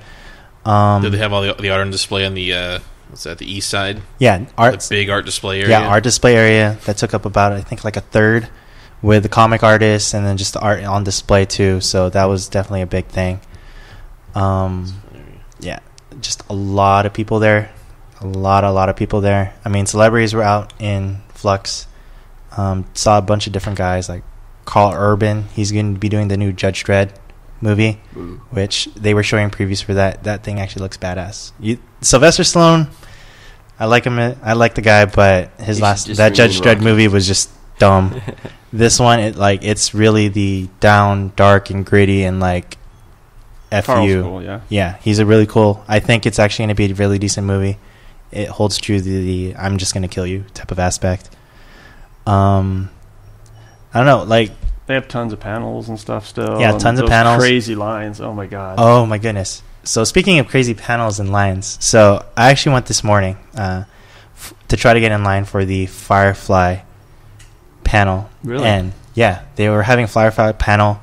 They actually got the whole cast together, and they were going to be doing that panel. And I was going to get in line. I got there maybe around like 8:30, and the panel's at 12:15 or 12:30, and they told me that at the point of the line where I was at, I wasn't going to get into the line until maybe like after 2 o'clock. And I was just like, are you serious? Well, like people go like at midnight to get into the panel at the end of the day the next day. So like the True Blood people, they're down there and they get into that room like 4 panels before True Blood to try to work their way up to the front front seats or whatever. It's crazy. Yeah, I actually went to the California Browncoats booth, and they were telling me that the people lining up for the Firefly stuff lined up like last night. And to make it even cooler for them, because he knew that Josh Whedon was actually there at 2 o'clock in the morning, and he actually went to the people that were in line for the Firefly thing just to meet and greet. I've only waited in line once for one panel, and that was for my son who wanted to go to Mythbusters, and that was fun. Oh, really? What they like? They had their, for the next season, the MythBusters next season stuff. So we did that. We went and got he got his autographs of all the guys from the show and girl. Yeah. And that was awesome. He loves MythBusters. MythBusters is awesome. Any show where you blow up stuff's pretty cool. Yeah. Honestly, I think they have the best job in the world. I mean, it's just like, let's see if this works. Yeah, okay, it didn't work. Okay, let's make it explode bigger. Yeah. I mean, really awesome show. Go check it out if you don't know what MythBusters is, then get with the times. I think one of the takeaways that I actually liked this year was I was actually lucky enough to get Stan Lee to sign one of my comic books. Oh, that's cool. So that was really cool. I got a collector's edition. He was a co-writer for it, and you got yelled at for taking a picture of him. Well, no pictures. Technically, gotta pay for the pictures. Technically, my phone was on a video recording for some reason, and it was just going. And the guy said no pictures, so I decided to stop the recording. So, so that'll probably be on YouTube at some point, unless they tell me to take it down. But yeah, Comic-Con, definitely check it out. This year was the first year that actually didn't sell tickets for next year. When do they open registration? They're going to be opening registration, so all you can do is buy tickets online now. You can't. Is it open for next year yet? Not yet. When's that happen? Not too sure. I'll have to check out the website. It'll probably be on Sunday night, like right at midnight. Bam. I'll have to do that. Yeah, so definitely check it out. If you can get tickets for next year, definitely do. Highly, highly, highly recommend. If you want to see panels, you want to see like the entire show in its entirety, definitely try to get a 4-day pass. Preview night, definitely if you want to try to get stuff before everybody else does, because preview night is for all those people that want to buy things. So you get early access, you get to grab that stuff first. So definitely check it out. But definitely a 4-day pass. And always be prepared to go 2 panels ahead of the panel you want to see. Yes. So you can get a seat. Yeah. Oh, another thing too is that cash, you are going to drop a lot of cash there. You may think that you're just going to go there and just grab a bunch of free swag, but with how much stuff that they have there and just how easy access it is to grab that stuff there, you're going to burn through cash pretty fast. So save your pennies, save your money. Definitely check it out. And I mean, the other thing too I like about Comic-Con is it is in the downtown area of San Diego. So after Comic-Con's done, like in the day, usually they close up the event floor around like 7 o'clock. Panels will keep running until the end until I think like 9 or 10. But as soon as you're done with your con, go have like a good nice dinner down in like Gas Lamp area. Lots of bars to hit up. A lot of good food. Lot of good food. I mean, it's right across from the bay, so you can just watch the water and stuff like that. I mean, it's awesome. Not to mention easy public transportation down there too. Yeah, you got the trolley stops right in front of it. You got the trolley system, you got the bus system, you got taxis, you got the little bike taxis that a bunch of guys are all over the place. They're gonna try to swindle you into trying to get a ride.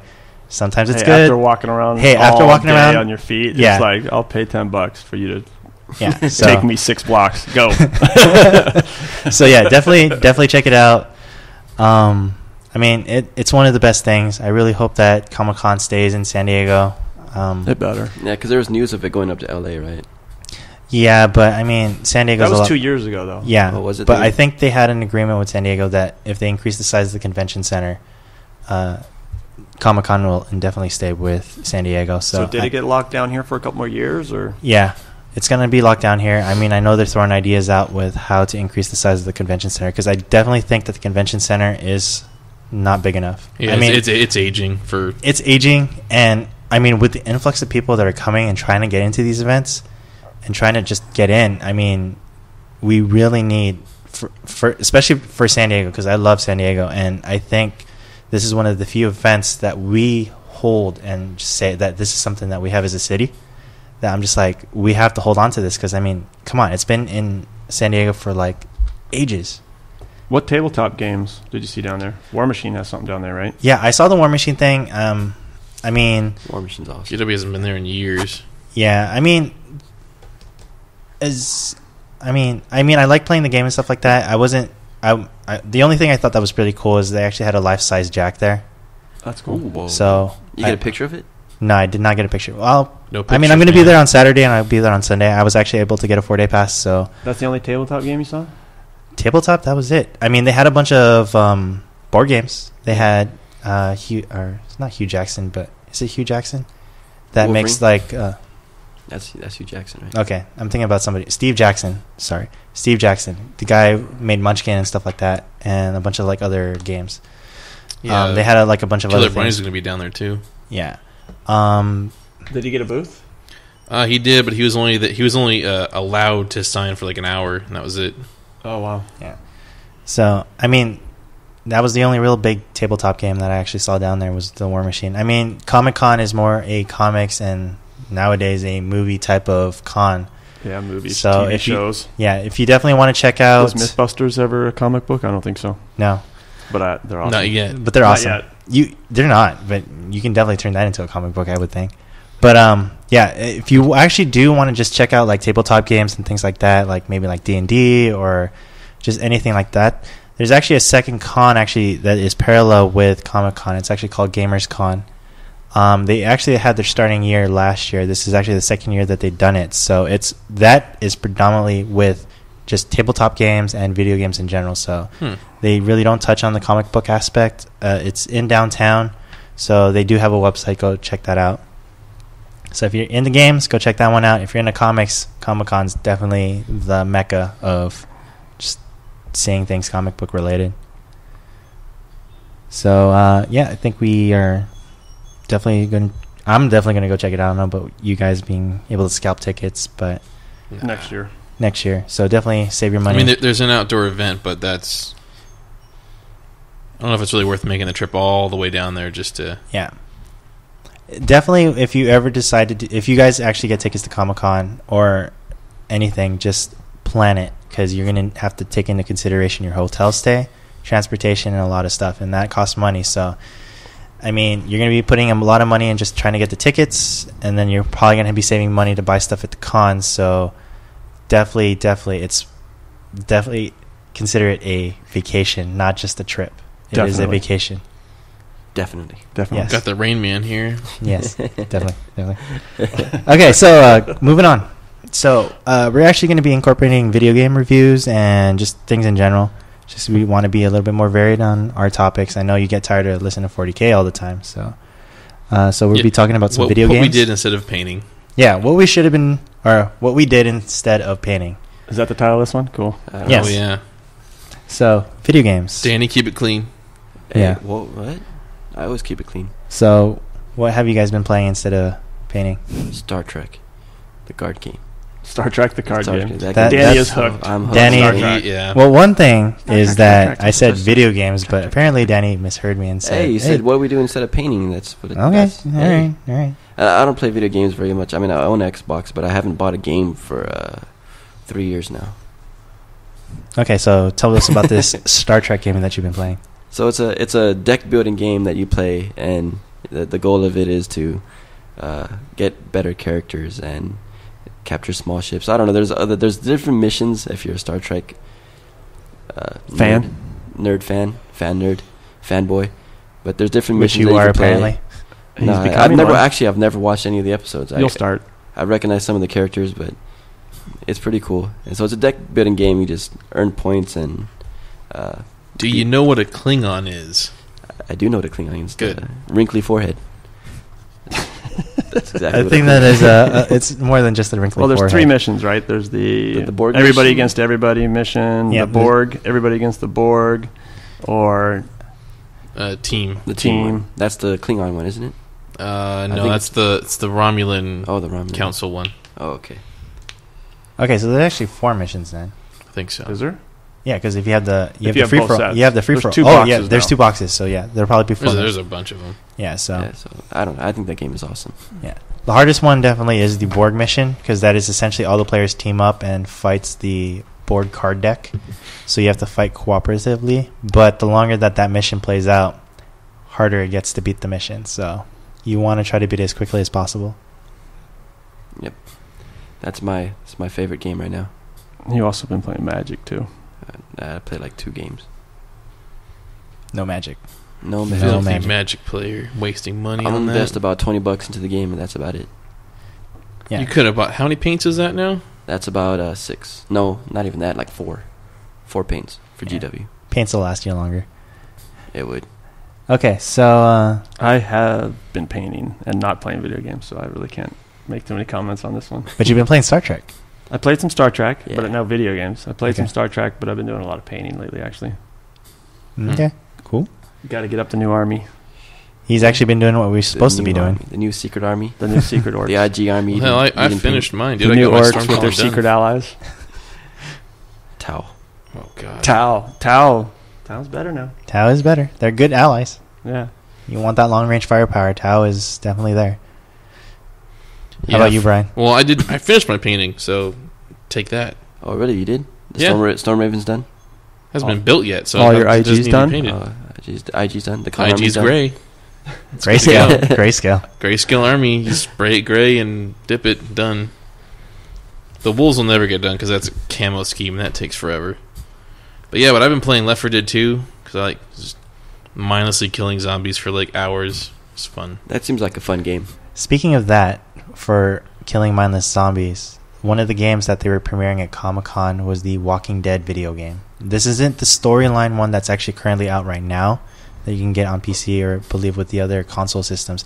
This is actually a video game shoot 'em up thing where I believe you play as one of the characters or two of the characters actually in the series, and it's essentially what you did before the series happened. So it's essentially like the outbreak breaks out and you just see what and you make all the decisions. So I've heard of Walking Dead, but I never actually watched it. What is it? Kind of like, it's like Resident Evil, but it's a series of TV shows. Is that what it is?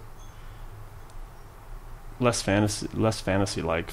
Yeah. Oh, is it? Okay. If you ever More real world. it's definitely a Real zombies. Real zombies. yeah. It will happen, people. So if Yeah. Umbrella was a real corporation, this is what would happen. Yeah. but it's not Resident Evil where it's just like you have like all the futuristic stuff and things like that. This is kind of like the best way I can put it is they found the right mix to make a dramatic zombie movie where it is a drama and you have that drama feel to it. It's a soap opera. Yeah, it's essentially what it is With soap zombies. opera. with zombies. Oh, okay. And it was just the right Dude. mix.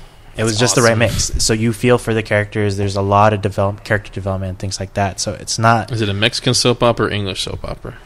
English. better Alright. than Yes. both. Because I might be a Japanese one because there's just blood listening to everywhere. like some Yeah. zombie go Maria, be kind of weird Yeah. during a zombie apocalypse. What does he say? Hey, I like my stories. Yeah. All right, He likes his soaps. I Yeah. like my soap operas. Definitely check it I'll out. record It's on it. AMC. Very, very, very good show. Yeah. Yeah.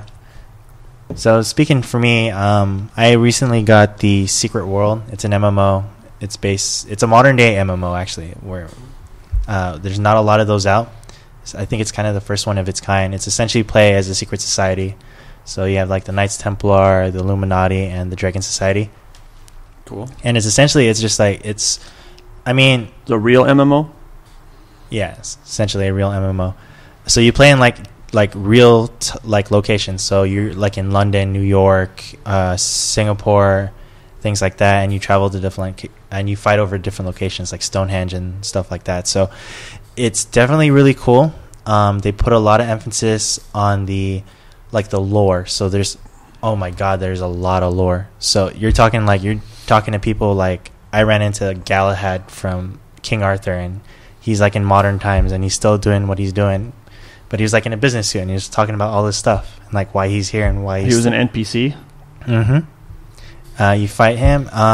There's like other one of the missions is like I think you have to find the sword of Excalibur and then use it to defeat some guy and stuff like that. So it's really cool because they take all the myth and the lore from like our history, like all the things that we considered like just stories, and they put that spin on like what if it was real and what if it all hit us and it became like that shadow that was like screening everybody just got lifted and everybody realized that all that shit was real. So and how we were supposed to deal with it. So I think it was really cool. So it'd be like it's like the Da Vinci Code almost. Yeah, it's like the Da Vinci Code, but there's like a lot of stuff. They have werewolves, vampires, zombies. Like your beginning mission is like a zombie outbreak happens in some New England town, and you're sent over there to like help out. And What kind of characters can you run? so Character generation is a little different compared. There's like really no classes. You can build into classes, but you can essentially build whatever character you want. So it's like a trait tree?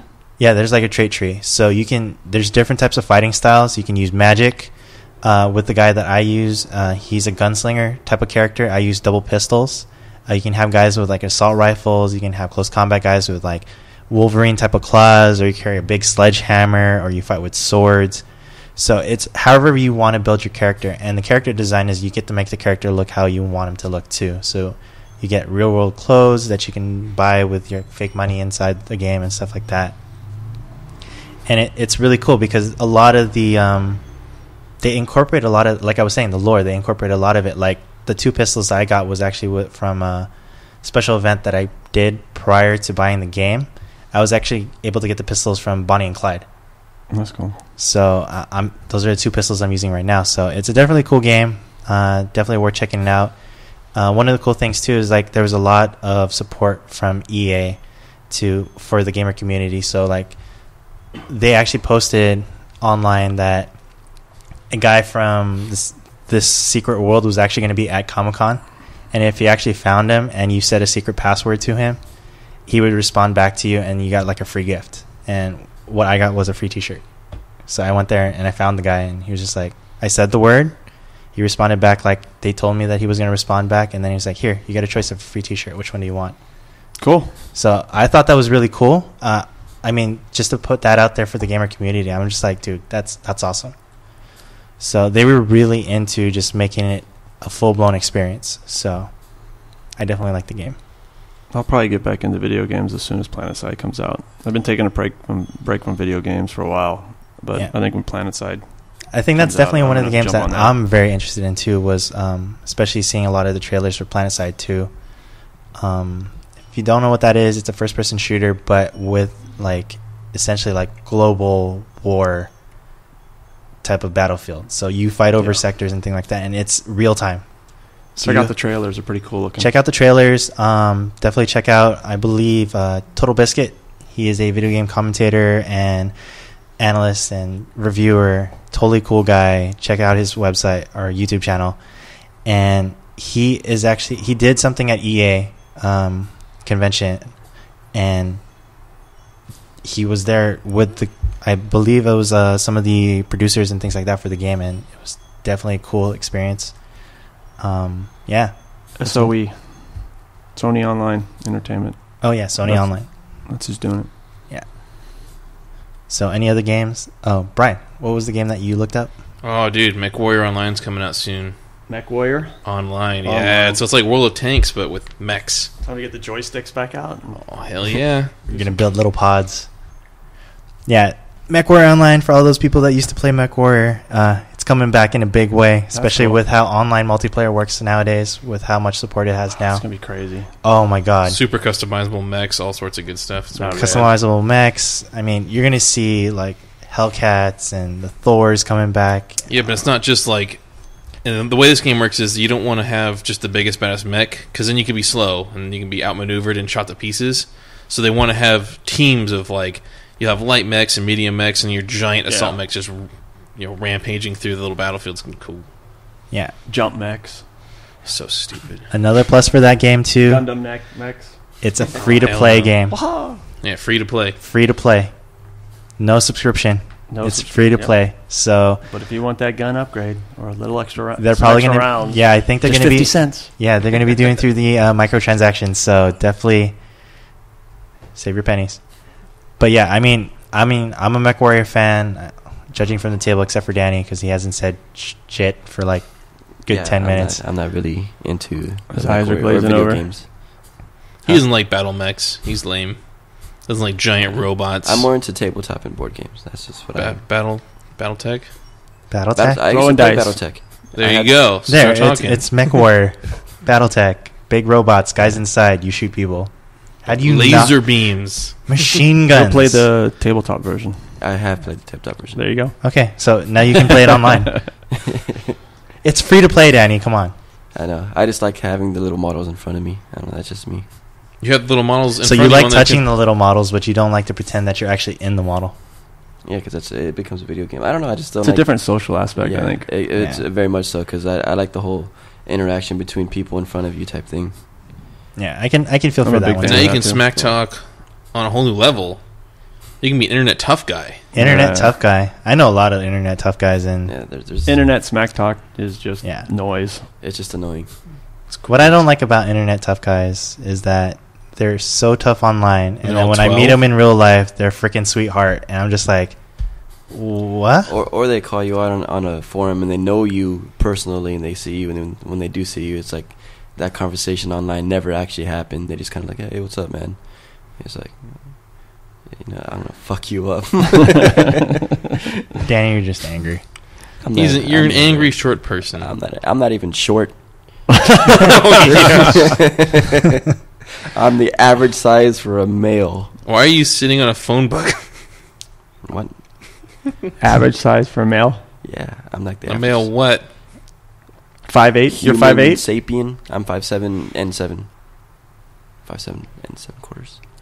You count quarters? Or 7, whatever. See, That sounds Whatever really the he's- complex to me. I'm He's 5'7", stretching 7. it now. 5'7", 7. I'm 5'7.5". 5'7". Yeah, right. I'm almost 5'8". I'm 5 inches short. Well, of we realize that Danny is actually the shortest guy at this table right now, Yeah, compared to everybody here.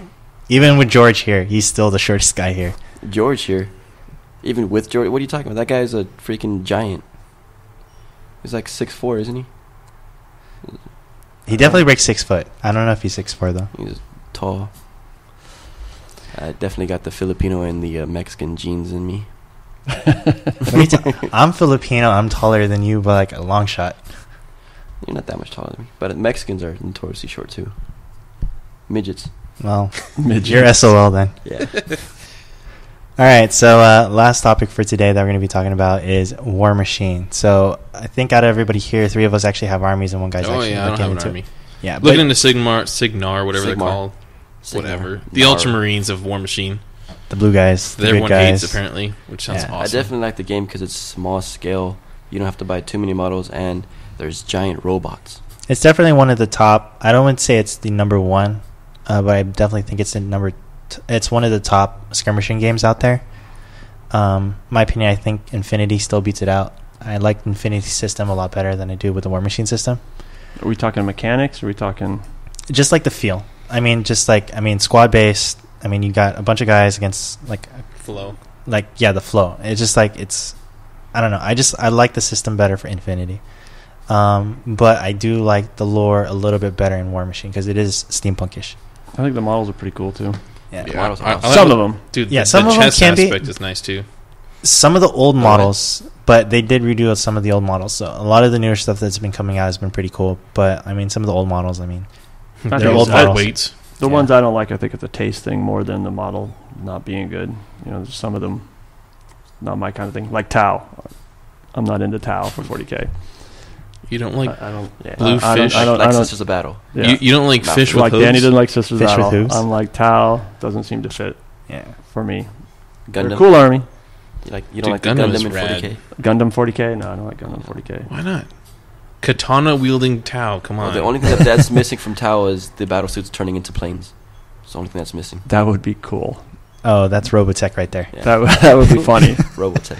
Come on, when they hover, they just turn back into a mech. That's gonna happen, Dude, That I would- call it out. I God call damn it it. right now. if If that GW happens, listens to I our would- podcast, I'd dude, play Tau. they're going to steal this Nah, idea right they've now. already got it. They're already No, working it's on it. GW. Come on. Robotech doesn't have any license. Their flyers, now. their flyers Yeah. will come on the board, and then when they go into hover mode, there'll be a mech They'll with 2 hull points. when they go into hover, they turn into a walker. they turn into a walker. 2 hull points. GW, hear this? 2 Goss. Flyer turns Lances. into a That'd also walker. be, that'd also Make be it- great for a make it business happen. standpoint because now you have to sell 2 models for one to represent one, type of thing. Like if it's a heavy support, They swap it. it turns into, you have to buy 2 models for that one heavy support. They can't They transform. can't do the Transformers.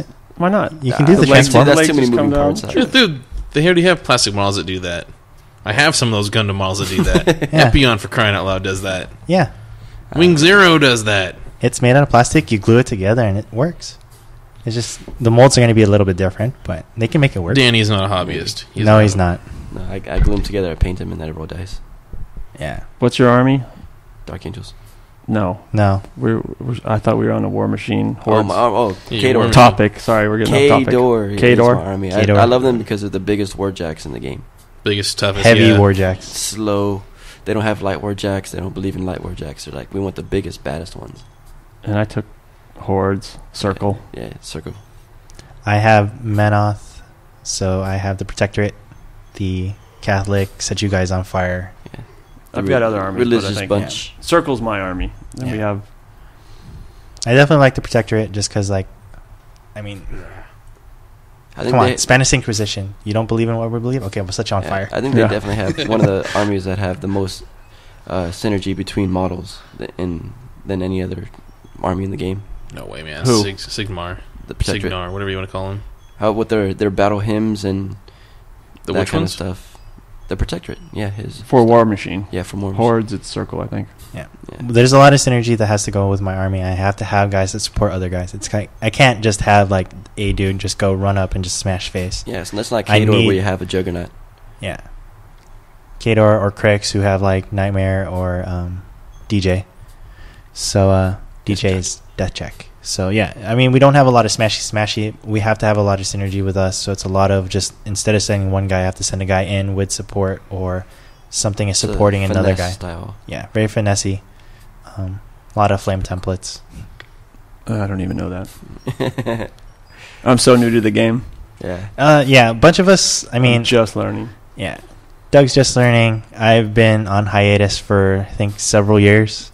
Yeah, I played when they had their first rule set. Yeah, which was the age of huge model count armies. Yeah, that was Mark 1 when Danny played. I got into it in Mark 2 and then took a break for a couple of years and then got back into it when these guys started playing again. Because, I mean, what happened is that within our store, 40K is really big. And a lot of the board games is really big. A lot of the other games like Infinity or War Machine or like Dicetopia or something like that is... Dystopian Wars is not as big. It'll be big for like maybe like a couple months and then it'll just die off. So if you do actually want to check out like independent games like that, definitely check out At Ease. They're really big on that. So they have a big following up there. So check them out. 40K stuff, check out GE. And if you're just like Paradise is pretty much the all-around guy. They definitely have a big War Machine following. They also have a big 40K following. So if you want to like see a lot of all-arounds type of stuff, check them out. Awesome. Give me I don't know 6 months and then I'll start playing in tournaments, I guess. For War Machine? Sure, why not? Yeah, we have to start organizing some sort of league/tournament scene for War Machine because we don't big have one. Tournament scene.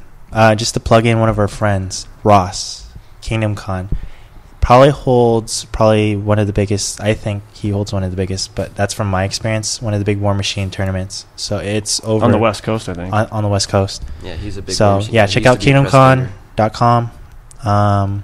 Ross is the event organizer. He's a really good friend of all of us. And yeah, just check him out. It's his con that he's been holding over the last couple of years. This year we actually got qualified for GT status for 40K, so that was really big. So Reese's came down and organized that event. So yeah, really cool.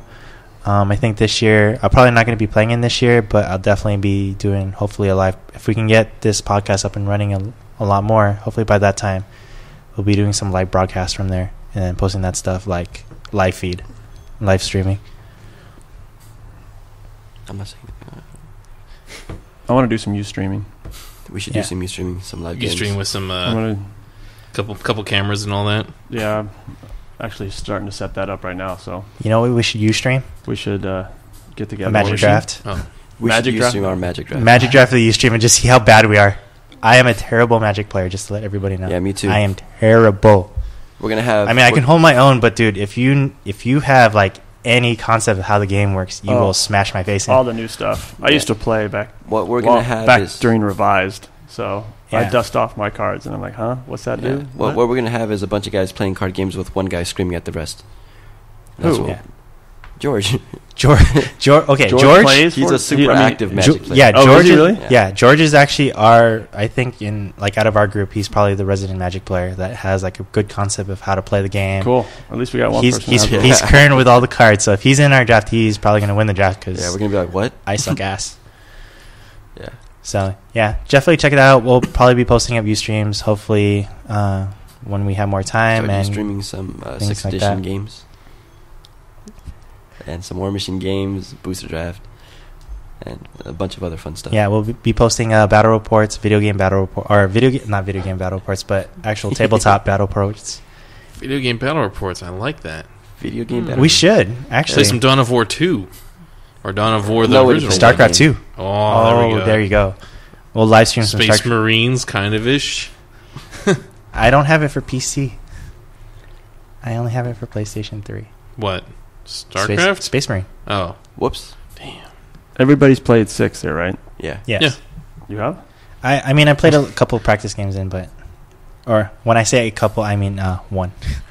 I think I have had the most games so far. How many? I think 12. 12 6th edition games? Yeah, how many What's games? your points? Average. All of them were 2,000 except for one was 1850. It's Or not two bad. was 1850. I've had... How many games have you guys had? I'm just over half a dozen, I think. I haven't hit a dozen yet. Yeah, I've had about 5 And now. they've been really long games. Was it? I'm pretty sure there's a lot of book referencing. and Oh, things like- huge. That's what it's all been. Yeah. It's But good. you figure, okay, so like on average, like how long did your actual game take? And then after, like, if you didn't Oh, they reference were the book, fast. I think they were fast. Once you get the mechanics of rolling the fast dice and stuff like that, it Yeah. speeds up quick. And vehicles don't last the whole game, except Yeah. that flyers do. I think the game meta is going to change big. Like when stuff starts rolling and everybody gets their models all up and going, I think you're going to see a lot of flyers. And then as people play, you're going to see a lot of the flyers going away. Yeah, towards the the game end. is definitely going in from the actual gameplay would probably be somewhere around an hour, with rules referencing being somewhere around 2 hours. I'd say an hour and a half. I would say on like a how, like if a 5th edition game took 2 hours, Like how it's many now points, going to take though? an hour and a half. How many So if points? you did the same points, if you Like- did the same points as before, like let's say a 2,000 point game took 2 hours before for you and your buddies, I think once you get the mechanics of 6 down, it'll go a lot faster. Yeah. You'll at least shave a half hour off. Yeah, Okay. our game, well, mine and Brian's 6th edition game this past Wednesday went by so fast. Yeah, we were the first ones done. Everyone else was playing 5th edition. Yeah, Crying out loud. we took, But what armies did you play? It was my Chaos and his Dark Angels. Deathwing. yeah. So model count for him was low. Model count for me was way up. Because I've Yeah. got stuff all over the table. I don't know. I don't Yeah. know if that time will translate well in tournaments though, because I think in tournaments you're going to have The longer rules lawyer argument. and- argument Yeah, yeah. the nitpicky kind of guys the are like, nitpicky guys are like, no, that guy's foot was a little bit closer. That guy has to go first. I And can it's see like, that guy's toe. You know, I've got 20 wounds. They're both going to die anyways. Just let me Yeah. roll. You know?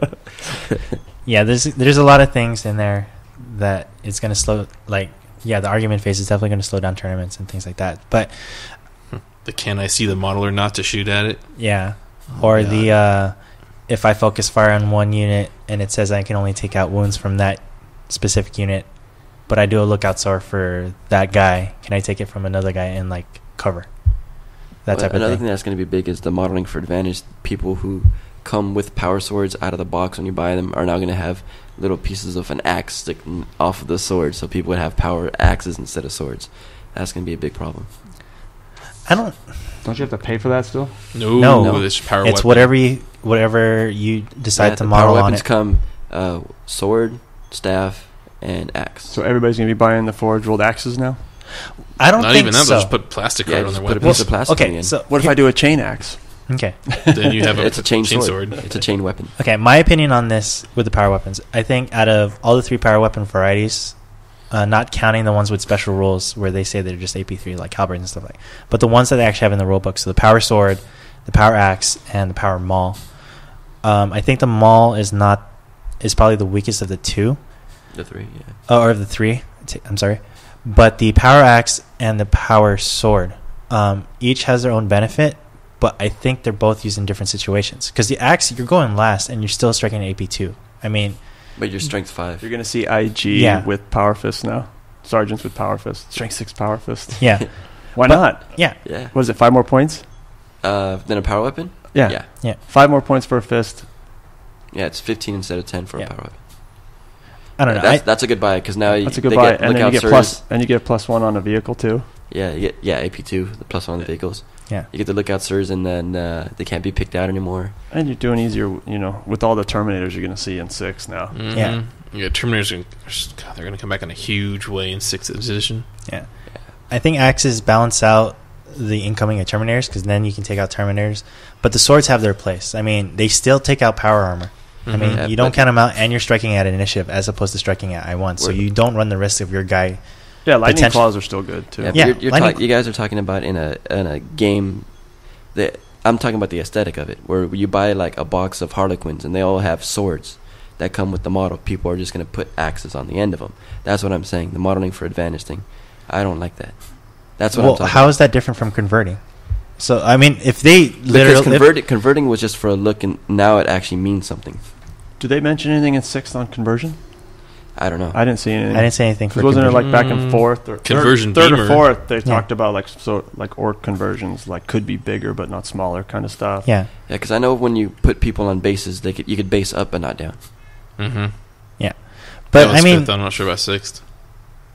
Haven't read anything about that. I don't either. Yeah. I mean, if you're going to be taking like all power axes and stuff like that too, then I mean, if you're going to be taking Harlequins, I'm supposed to strike first, but you're going to strike first. I don't really have that good of a save, so you're going to take out a bunch of Harlequins before they even get the swing.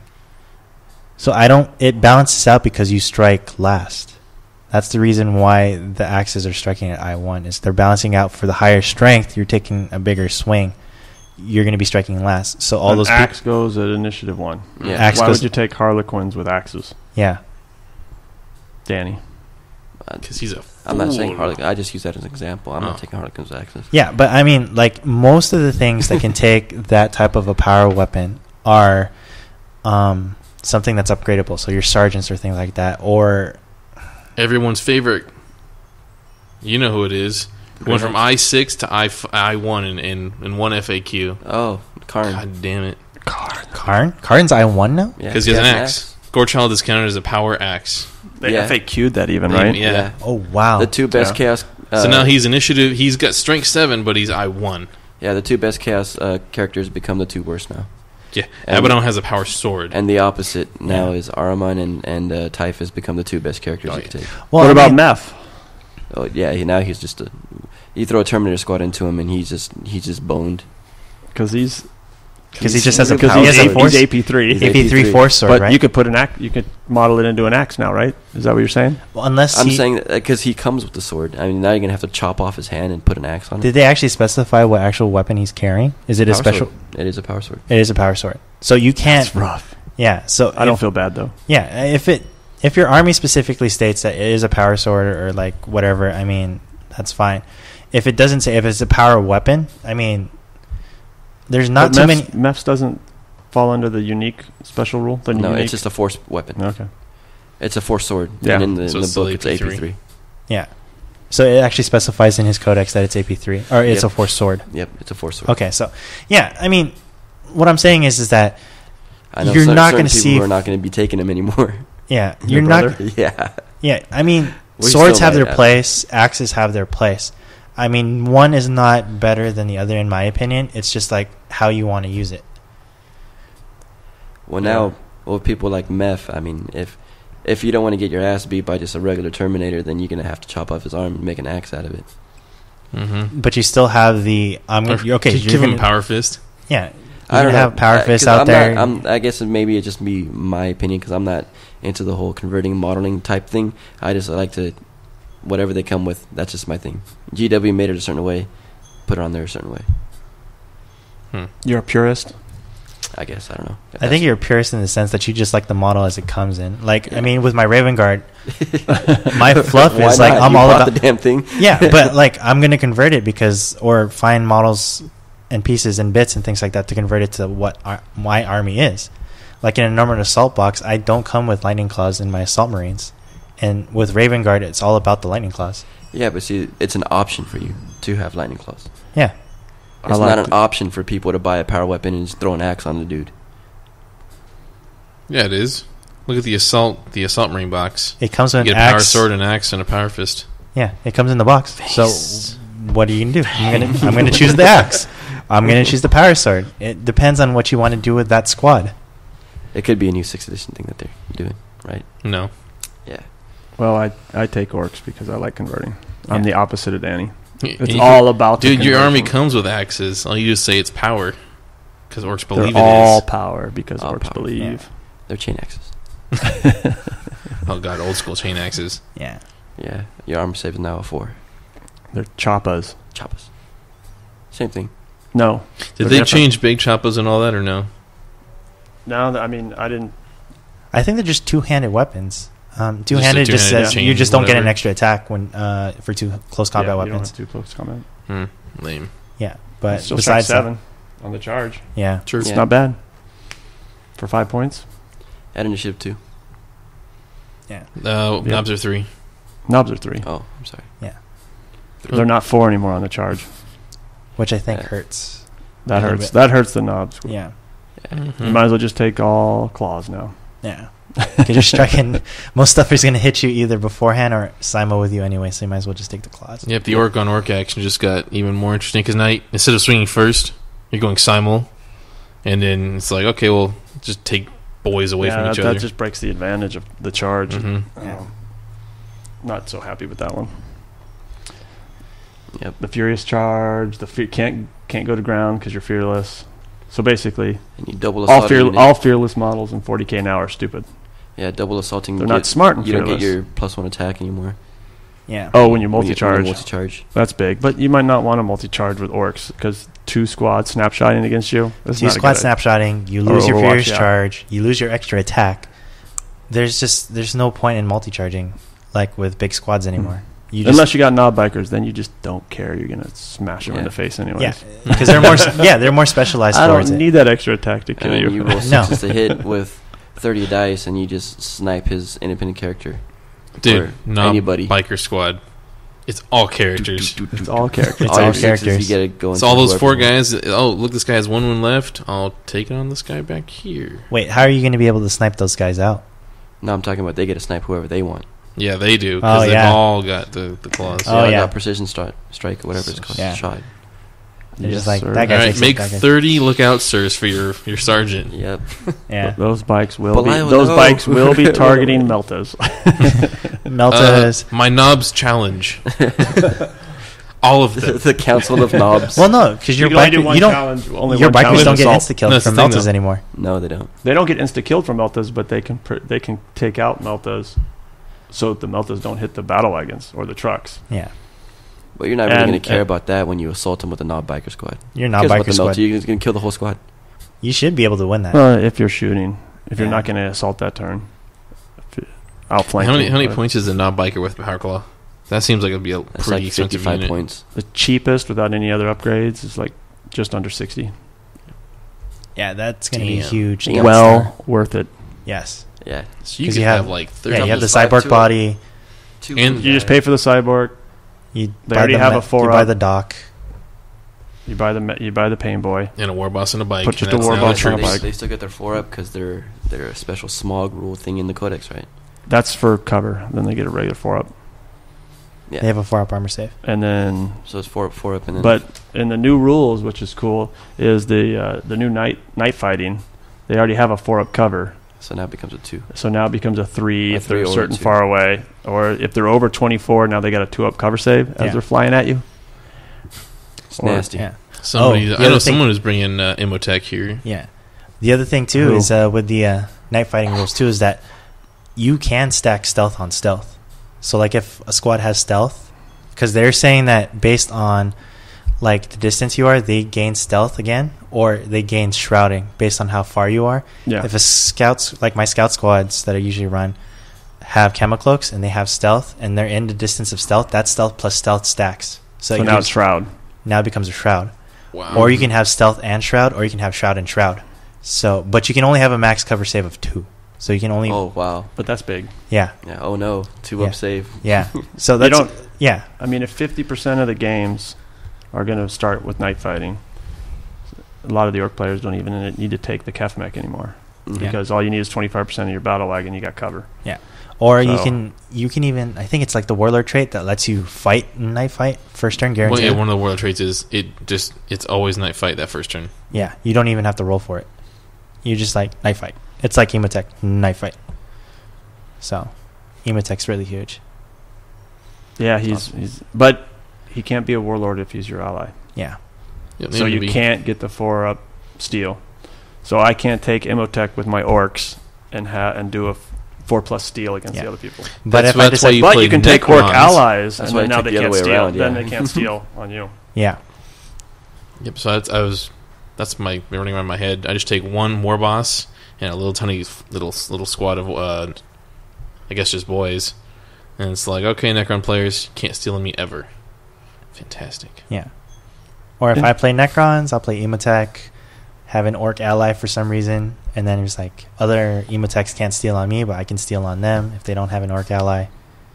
Allies are going to really change the game. Mm-hmm. It's going to be fun. You're going to see a lot of people take what I they don't think think's- it's overpowered. I think there are good combinations of allies between armies, but I think it's going to be another tactical thing that you're going to be looking Huge into, tactical and people can. It's something that you can defend against it, because people, once the meta clears out, you'll see what combinations work and what combinations don't work, and then you'll have in mind, like when you're building your list, is like, okay, I know that if I'm going into this tournament, I may see this combinations out there, so I gotta build my army accordingly. People I are think going to the only thing they're going to see, the thing they're going to see more in any game is the fortifications. The defense line is going to be pretty much in every game. maybe. It's With flyers and the AGS defense line, we get your 4-up cover save where everything is a 5-up, so you get another 4-up cover save plus a tonic auto cannon with the interceptor rule. But that's easy to kill. That's so easy to kill. Toughness 7, 2 Tough wounds, 7, 2 wounds. a 4-up cover save, and 3-up armor save. Yep. It's not really easy to kill. Dark Eldar will kill it first turn every time before their flyers come in. Yeah, I mean, there's different ways to deal with it. It's not like it's 50 points. It's definitely worth its buy, in my opinion, but it's not invincible. I'm No. not saying it is. It's I'm worth saying its that's buy. going to It's be worth in its every points. game. That's all I'm saying. Every army is going to have to take it because of flyer defense. Except for what army? The most overpowered army in the game. Except for Tyranids. Because they can't don't need do it. what? Shoot. They can't shoot it. What are you talking about? They got the best. They don't have- They got the best shooting unit out there. Hive Guard. Shoots. No, I was through just everything. saying that they No can't cover. shoot the- Denied. They don't have the opposable thumbs. They don't have opposable Yeah. thumbs. So they can't Yeah. use the Hydra gun. What are you They talking got tentacles. But they do have flying monstrous creatures with the Oh, vectors. Jesus, Yeah. That'll be fun. You're just going to see, that's cool. Just seeing like firefights with flyers and flying monstrous creatures. The thing people are going to have to be careful of is breaking the theme of their army. Because there's so much variety out there, they're going to Yeah. be like, oh, I just want to take this guy because he's so powerful. And then they break the theme. Yeah. The strengths of their army. It's like IG. Soft There's scores so are gonna many go different down. options with IG. And there's so many powerful options with IG. Yeah. And then you just kind of mix and match the wrong units to go with it. And then Yeah. you break your army. In tournaments, the theme and the sportsman and those points are going to go way down. Yeah, skip sports. Way down. Yeah, theme. Overall, it's just gonna go for change. overall. Overall, Best general. Just you're in it to win it. in it to win it. In without its a way. theme. Have paint scores be the majority of your scores soft for a scores. tournament. Yeah. Oh man, that would hurt some people. Then the variable won't change. Wait. I think we have a tournament like that. Do we? The no comp. The no comp? Oh, no comp, just all painting? Oh, I don't know. Yeah, just it's all painting. Oh, no, It's you're all you painting. just you're go talking play. about You just just go go play. play, have fun, and then at the end, it's all about painting. That You're- actually, I don't know. No. Would you actually do a tournament like that? Just like participate. You wouldn't organize it, but would you? I'd play it. What the hell? Why not? That sounds like a cool tournament. You just like you don't care about who wins or loses. It's just all about your paint scores. Whatever. Yeah, the no I'd comp play is it. the opposite. They only care about winning. The one you're talking about, I didn't get at first, but it's the broadside bash. They only care about the painting. Yeah, broadside bash. It's a good event. It's not. It's not just painting. It's not just painting. It's sportsman But- painting. Yeah. And then if you win, Yeah, And then if you win. yeah, Above average painting. that's your tiebreaker. Heights Did above you- average. Did you win? Yeah. yeah. Yeah, it's a hobby event. It's not. It's a hobby event. It's not a super crazy competitive. I mean, one. it's still considered a GT. In my opinion, I don't consider it a tournament, but it's an awesome hobby event. Because the I always armies, have a good time there. you play a bunch of good people, awesome people. If you win, you lose, doesn't matter. But because you can still win with just your sportsmanship because you just had a good time and paint scores. Oh my God, how many beautiful armies you will see at that tournament. Have your stuff painted for broadside. Have your stuff painted because you're going to be going up against some masterclass. Or if you're just going to have fun, you don't care about paint. Yeah, that's we had to go and have fun. Yeah, we had a couple friends came in. They actually only had maybe half of their army painted. They just came to just have a good time. Yeah. So yeah, they weren't looking into winning. They just came, had fun, just wanted to roll some dice and just have a good time. Okay, so we're gonna go ahead and end it here. That was War Machine. Yeah, that was War Machine. So how we ended back in 40K. All right, so we're gonna go ahead and end it. Currently running over 2 hours, so almost 2.5 hours. Really? That's great. Yeah, 2 hours and 19 minutes. And we have to say thank you to Doug. Flies. Yeah, thank you, Doug, for stopping by. Oh, thanks for having me, guys. Anytime. Yeah, so we'll definitely have Doug on some future podcasts again because he is a good friend of ours and awesome player to talk to, awesome player to play with. Just down the road. Yep. Plays at the local game store. He makes money off of his friends because we buy his stuff. That's right. But thank you again, Doug, for coming by. Any last things from you guys, Brian? No, I'm good. I'm great. Let's go play. Oh wow, Let's play some shit. We're probably gonna go play some Star Trek or something like that. So, with that, we're gonna go ahead and end it. And thank you again for listening to our podcast. And we're gonna see you next time. Bye. Bye. Later.